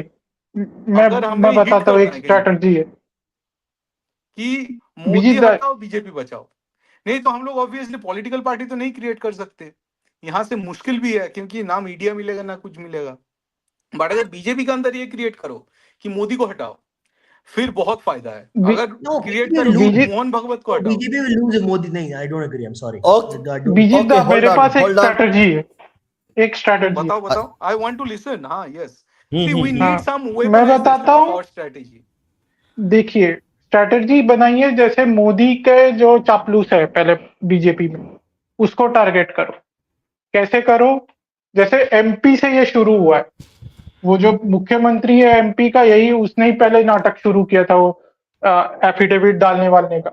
उसको उसका खटिया खड़ी करो पहले। क्योंकि मान लीजिए हम एमपी में हार भी जाते हैं, एक स्टेट हारना सेंटर से हारने से ठीक है। ठीक है, यदि हमको ये एक मैसेज देने के लिए सेंटर गवर्नमेंट को ये करना भी पड़े, we should do it if push comes to shove. कि ऐसा हो कि जैसे 160 सीटें लेकर के एमपी में हम जीते, ठीक है, तो उसकी सीटें कम करके 120 या 30 कर दो एमपी में। जिसने ये आई पहले थिंक एक आरंभ किया कास्ट का नाटक, वो उस पर हाँ मतलब एक चीज आक्रमण बेसिकली में करो। ऐड राजा करना बनाओ चाहता लेकिन हूँ, कपड़े ठीक है, निकाल एक दो, चीज में ऐड Okay, करना hold कपड़े on, चाहता निकाल हूँ. दो। hold on. Shastri, go ahead. फिर Actually, Shastri. the first immediate goal should be the firing of Dharmendra Pradhan. वो इतना बड़ा झटका देगा कि पूरा सेंट्रल गवर्नमेंट हिल जाएगा. Unless you get rid of Dharmendra Pradhan, nothing will change. I agree This with is you what. Shastri, I agree with you. तो धर्मेंद्र प्रधान को अटैक करो। मैं एग्जैक्टली मैं मोहन वही मैं यादव वही को सब बोला, लोगों को लोग. अटैक आप करो, धर्मेंद्र प्रधान को अटैक करो। Right, I don't have a problem with that. लोगों को अटैक करो। मैं बीजेपी को अटैक करके फायदा नहीं हो रहा है, लोगों को अटैक करो, उस आप पे धर्मेंद्र पोस्ट प्रधान के डालो, उस पीछे पे पड़ जाओ। हैशटैग बनाओ। मैं तो हाँ धर्मेंद्र मैं तो प्रधान के बोलता पीछे हूँ, पड़ जाओ. ये अपना मामीदाला जगदेश कुमार जो बाबू है यूजीसी का, उसके पीछे पड़ो. देख, यू हैव मैसेज देना है तो बहुत बहुत अलग अलग तरीके से आप मैसेज दे सकते हो. और जो इसको बट ये डिफेंड करे, फोकस. हम्म. मैं ये भी कह रहा हूँ, जो इसको डिफेंड करने आए, जैसे वो निशिकांत दुबे जी आए थे, मैक्सिमम उसका 78-80% दुबे जी जो का है एक 78-80% जो एकेजी है कर दो। केवल और केवल मैं जो सीधा है बोलता हूँ, जो डिफेंड सवर्ण करने जाति आए के उसको जो है धो जज बैठे हुए सोशल हैं, मीडिया और आप पे। अपना कानून चलाओगे, ये कानून नहीं चलेगा। हाँ, धोते रहो. शेड्यूल कास्ट जज नहीं है, शेड्यूल ट्राइब जज नहीं है, ओबीसी जज Here नहीं is it for है। you. मैक्सिमम 78-80% जो है 78-80% जो है केवल और केवल जो है सवर्ण जाति के जो है जज बैठे हुए हैं, और आप अपना कानून चलाओगे, ये कानून अबे नहीं तू चलेगा। अब तक एमपी का सीट दे दे किसी एससी एसटी को, इतना ही है। तू दुबे है ना, See, जाके एमपी का अपना एमपी का सीट दे दे किसी एससी एसटी वही को। तो I think फालतू बकैती कर President रहे Dubey some UP, he's some UP or MP. He's from UP, I think. Chhattisgarh Not, में. हैं। let's he see is from where Jharkhand, he's. He is from Yeah, Jharkhand. he's from Jharkhand. Correct. See, I have a different solution, and the solution is much more simpler. Each each Hindu can participate in this. Only political people can get rid of Dharmendra Pradhan or this, but each Hindu can participate in this. Stop with this bloody pandering politics. Both हो गया भाई. I'm getting sick of it actually. Oh, Mohan Yadav को बना दिया MP का chief minister. What a progressive step. BJP ने किया ये bullshit. जब when the MP election was won, didn't every bloody BJP handle so go say Mohan Yadav is Yadav CM. What a great progressive step. भाड़ में जाए, वो यादव है. Did he good job or not? ये क्या बनता था राजस्थान में? ओ इसको इलेक्ट कर दिया, वो ब्राह्मण था. What a progressive step. ये क्या भाड़ में? Who cares what they bloody उसका जाति क्या है भाई? उसने किया कुछ सीधा किया बोलो, कोई आइडेंटिटी के लेकर कोई बात नहीं होगा जब कोई मुख्यमंत्री पर बात होगा। तो जब हमने मोदी जी को चुना था, उनको ओबीसी एससी एसटी देख के नहीं चुना था, इसीलिए चुना था कि हमको वो व्यक्ति योग्य लगा था उस पद के लिए। बराबर तो उन्होंने सीधा किया ना, योग्यता पे बात हो। वो किया ना, मैं ओबीसी हूँ, मैं चाय वाला था, मैं इतना प्रोग्रेसिव आऊ, मैं चाय वाला से हो गया ये। अभी कर रहे हैं वो रिसेंटली कुछ कुछ कुछ किसी को लाइक कुछ दिया था, I don't know, some award दिया था, बोला oh he came from a very poor background and he became so powerful. ये पैंडरिंग पॉलिटिक्स क्या कर रहे हैं आप लोग? जस्ट गिव मेरिट, इसने ये किया है, इसने ये अचीव किया है, इसके लिए अवार्ड ये दो, इसके गिविंग दिस रिवॉर्ड। ये अब भी पैंडरिंग पॉलिटिक्स कर रहे हैं 20th सेंचुरी में, 21st सेंचुरी में पैंडरिंग पॉलिटिक्स कर रहे हैं, और इनको विकसित भारत बनाना है। विकसित भारत ऐसे Okay, बनाएगा, Anand. you'll build a world class robotics network with, ये यादव ने ये रोबोटिक्स बनाया है, लुक सो ग्रेट, ये ऐसे बोलेंगे आप? Okay. ऐसे करेंगे आप? Okay, नहीं, Anand. आगे जाकर अरे but यादव एआई, सवर्ण एआई और महार wait. एआई, ये सब बनेगा। अरे अरे बोल ठीक रहा है, हूँ अभी ना। हमारा एआई चालू होने वाला है। अच्छा, Shastri, go ahead with your analysis. Yeah, so there's I think अपना 2 घंटे के डिस्कशन में एक चीज बहुत क्लियर था कि there is a crisis within the broader movement, right? And this is another crisis point that I actually want to bring forward as well. So recently क्या हुआ कि महाराष्ट्र में there were municipal elections. Now पिछले 10 साल में municipal elections conduct नहीं हुआ था. So essentially all municipalities and municipal corporations in Maharashtra were sort of being operated in the autopilot manner, and unka respective Maharashtra commissioners were managing the city's affairs. So kuch political decisions nahi ho raha tha. There was no political consultations going on. So it was high time to have Maharashtra elections. Elections आए और गए, और अभी result का वक्त आ गया है. So next page दिख ही नहीं रहा है यहाँ पे. No, I'm doing it. Go ahead. Oh, sorry. Yeah. Okay. So देखा जाए तो I think if you look at the results, it's actually a pretty excellent result, right? So out of 2,800 seats, almost half से ज्यादा तो BJP को गया है, right? Or if you add in Shinde and NCP, it's more than half. They have basically 2/3 हो गया, वो complete wipe. Two-thirds. Yeah. Two-thirds, complete wipe. But there is something more interesting about this results beyond the top line result. Next page. So if you look at it, right, this is Thane Municipal Corporation. This is the result in Thane Municipal Corporation. तो ये शिंदे सेना का गढ़ है. This is their stronghold basically. You look at the top line number, it's all fine and dandy. 75 for in a ward in a municipal council of 132 seats, they got 75. ये चौका मार दिया यहाँ पर. BJP got 30. ये भी और एक चौका मार दिया है. NCP SP in this case, they were not allies of Mahayuti, right? But even if you sorry, not NCP SP. NCP was not an ally of Mahayuti in this in Thane Municipal Corporation, but उन्हें भी add करेगा तो it's basically like 2/3. It's pretty similar to what the assembly elections was like. But I want you to pay attention to this 5 here under AIMIM. Next slide.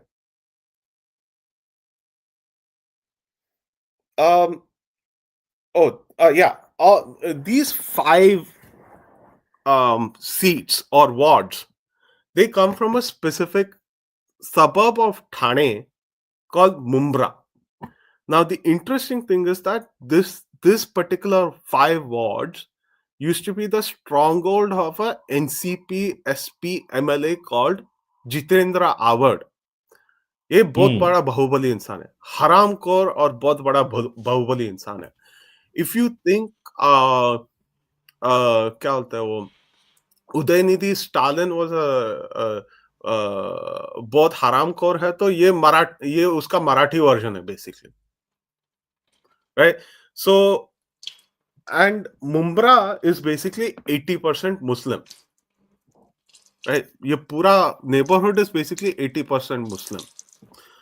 So anything that would happen, कोई तो mute हो जाओ यार, background में noise आ रहा है. Noise? Okay. Where is some? ओह ठीक है, Go ahead, go गया ahead, है, go ahead. निकल गया. या सो क्या हुआ है कि इस गढ़ में, specially in Mumbra, without the permission of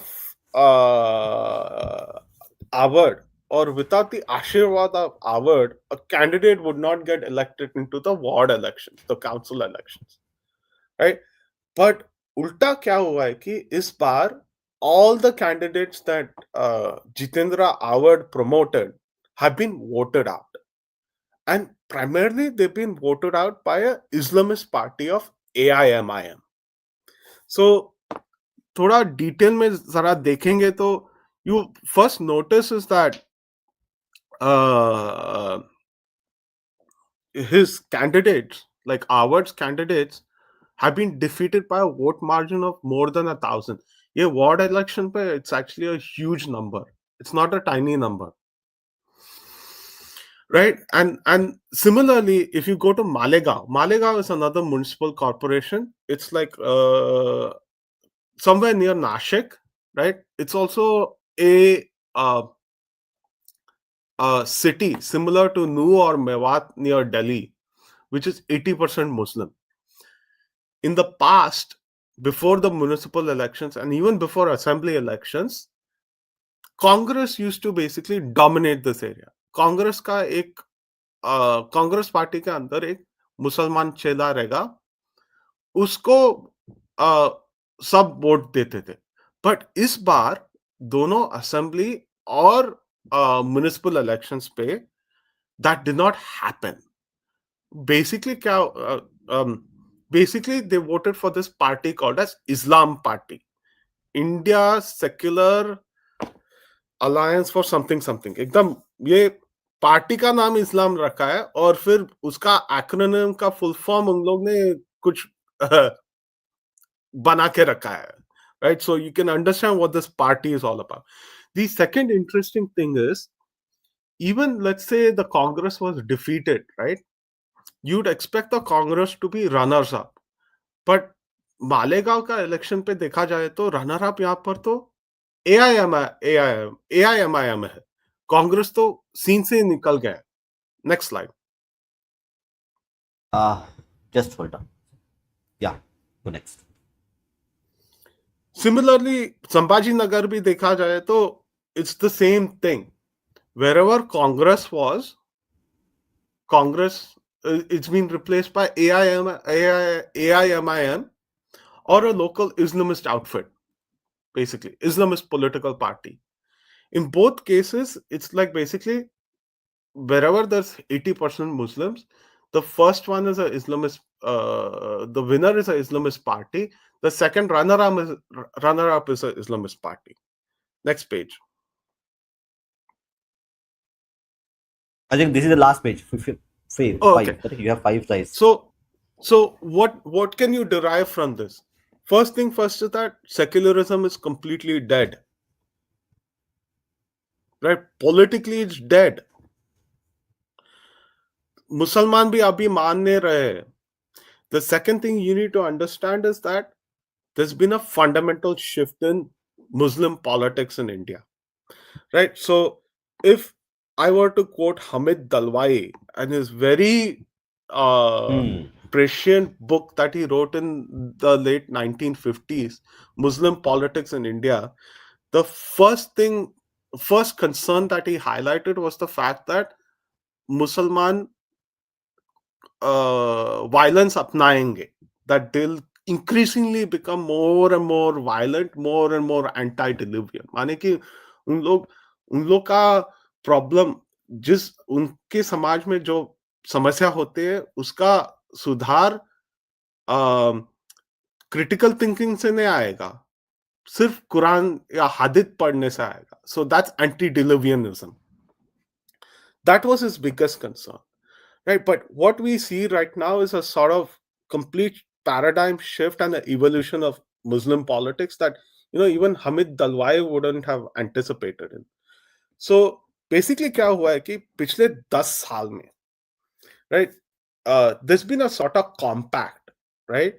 So that's been broken, and that compact is basically like um, a secular politician आएगा, they will go to the Muslim community and say, hey, I have a subset of Hindus, you vote for me, I will ensure that you have both political power, and I will turn a blind eye to whatever you do, and I will ensure that you are appeased.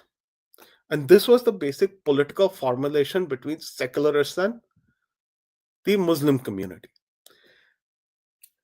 Now, ever since BJP came to power in the past 10 years, what has happened is that this particular compact has been slowly broken down, right? Your secular politicians cannot protect the bad things that will come from the Muslim community. So, for example, Sharad Pawar एक time पे क्या करता था कि when there was a riot in Maharashtra, he would deploy the RAF, Rapid Action Forces, basically anti-riot police, in the Muslim communities, but let the bloodletting happen in the Hindu communities. And then he would, on top of it, he would basically blame the Hindu community. And usko वैसे vote मिलता था.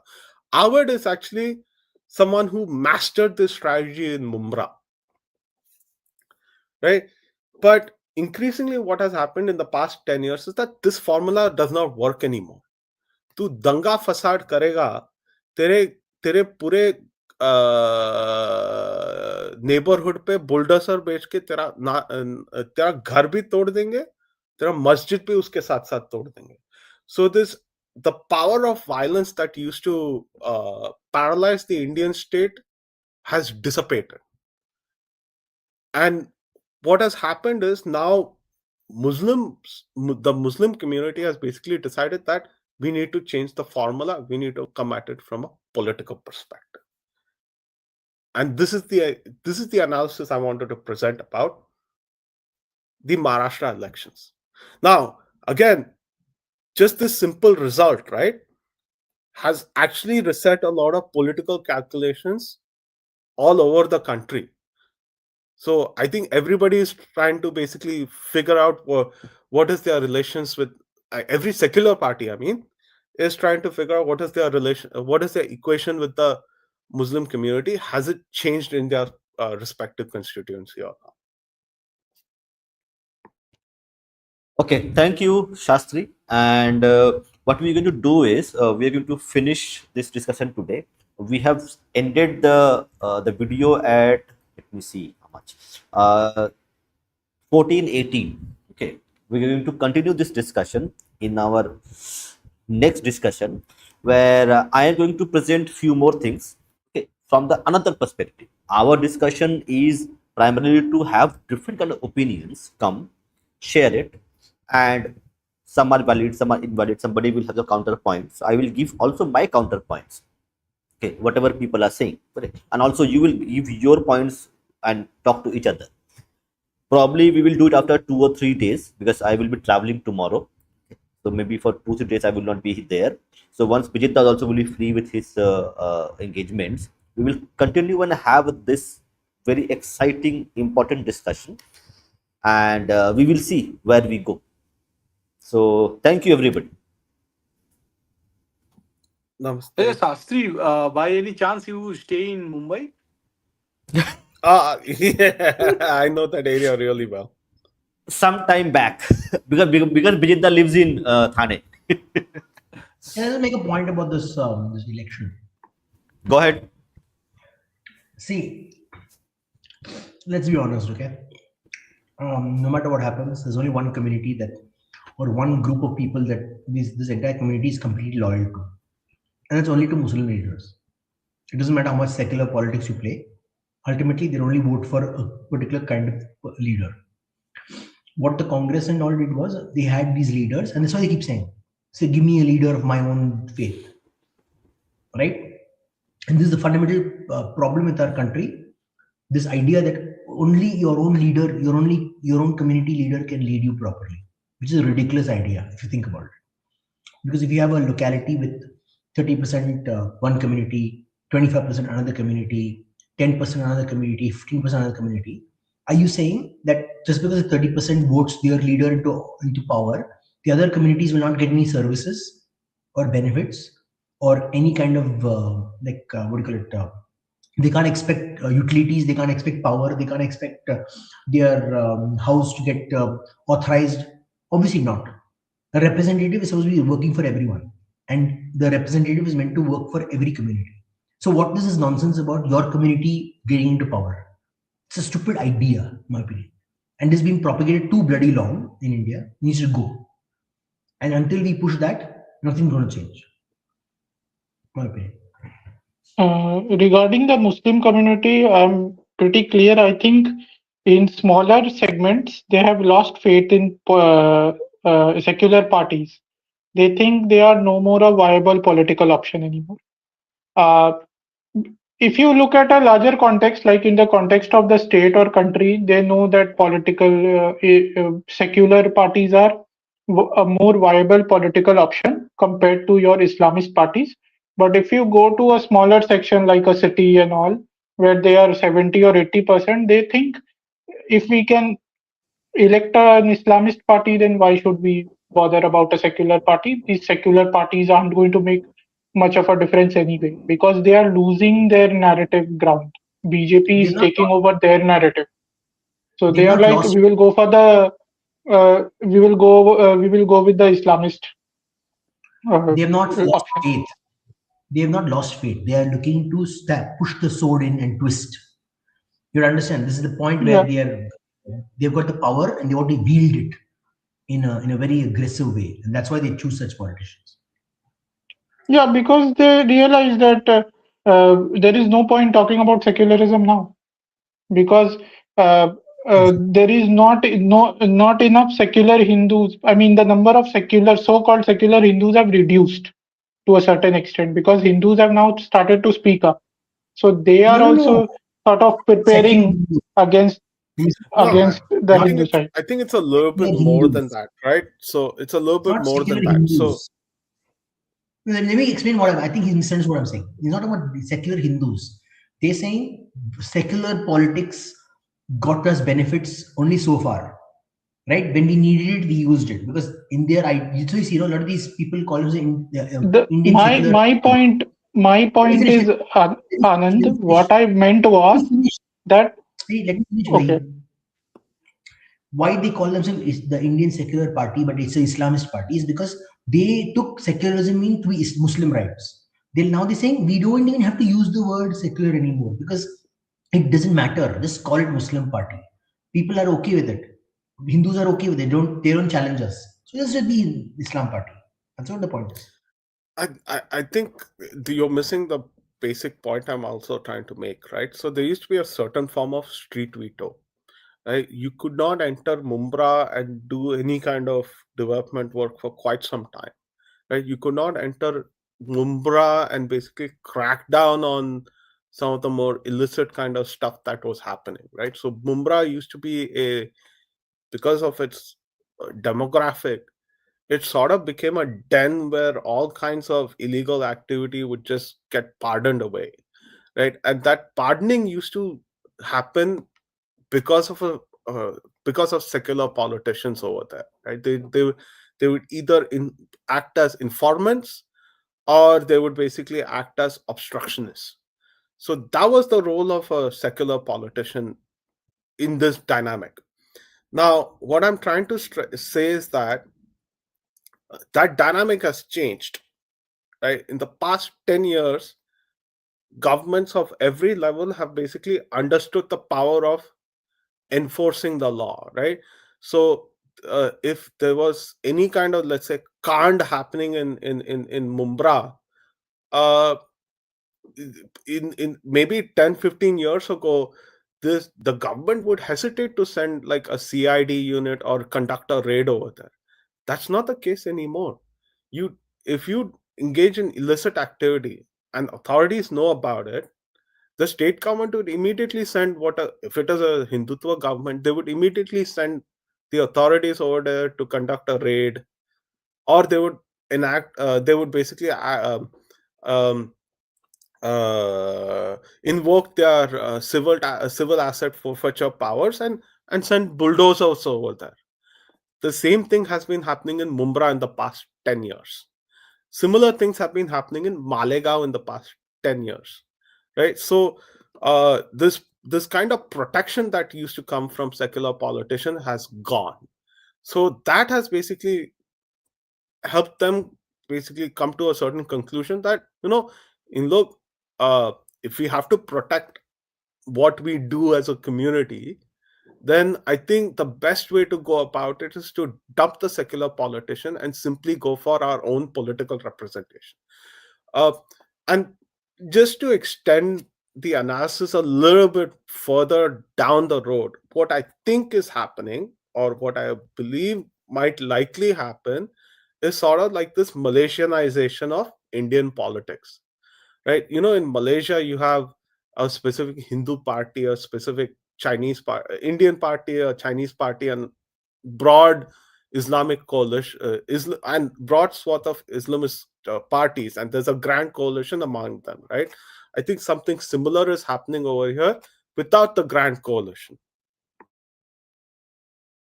or rather, it's the beginning of something similar is happening. No, but you know what was really, and the thing is, just to add one thing, these secular parties are not being able to defend their position to protect these so-called minorities, because their hypocrisy has been brutally exposed to those secular Hindus who used to support them.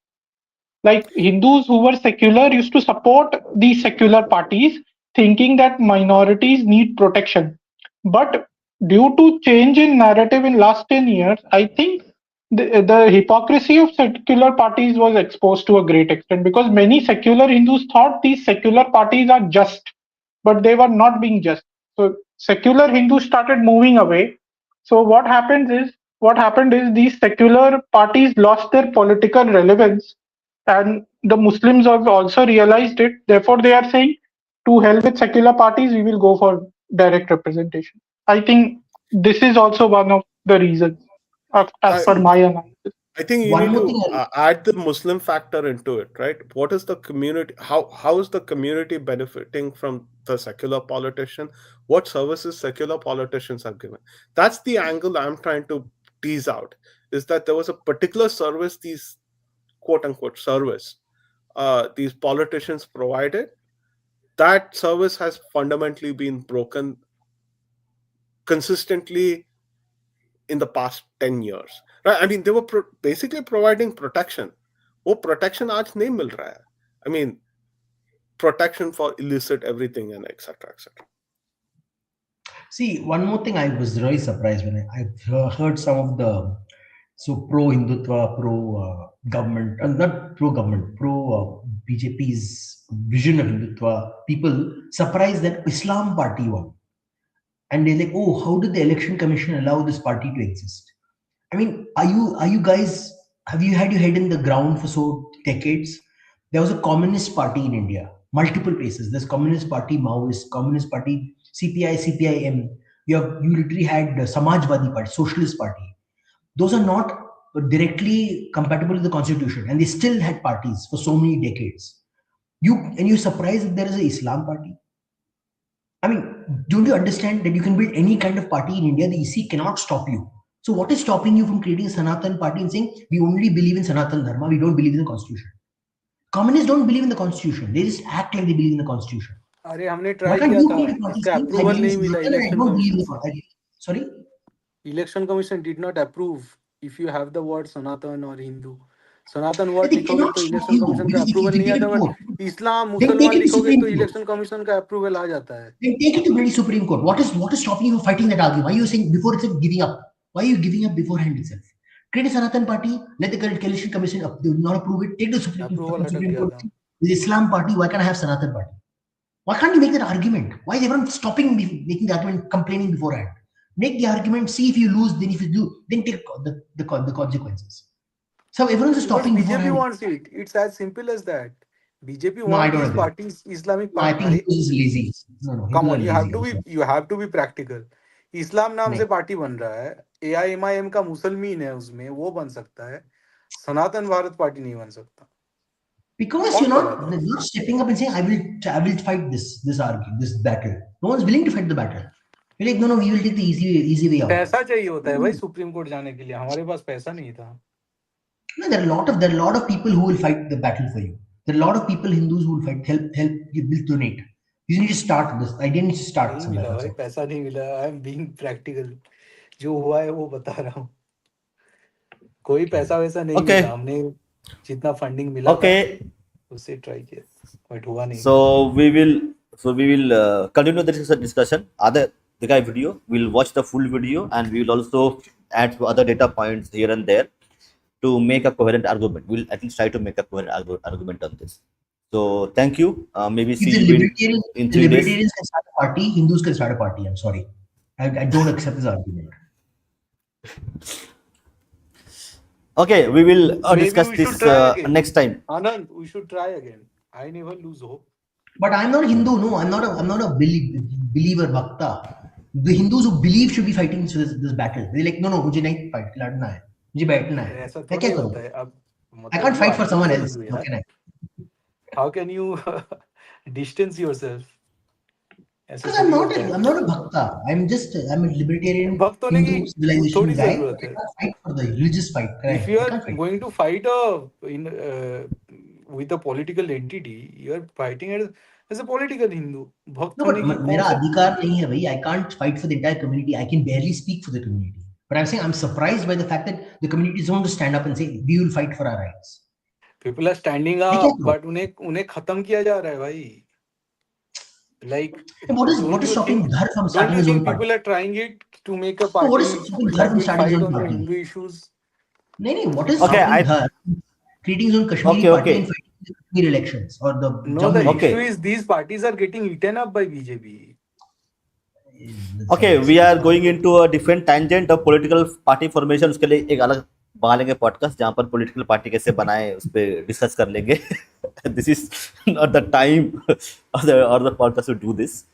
So I have to stop now because tomorrow I have to catch a train. So thank you everybody for a wonderful discussion. We'll have the part 2 in coming few days or maybe this weekend if possible. Thank you. Jai Shri Ram. Vande Mataram. Vande Mataram. धन्यवाद.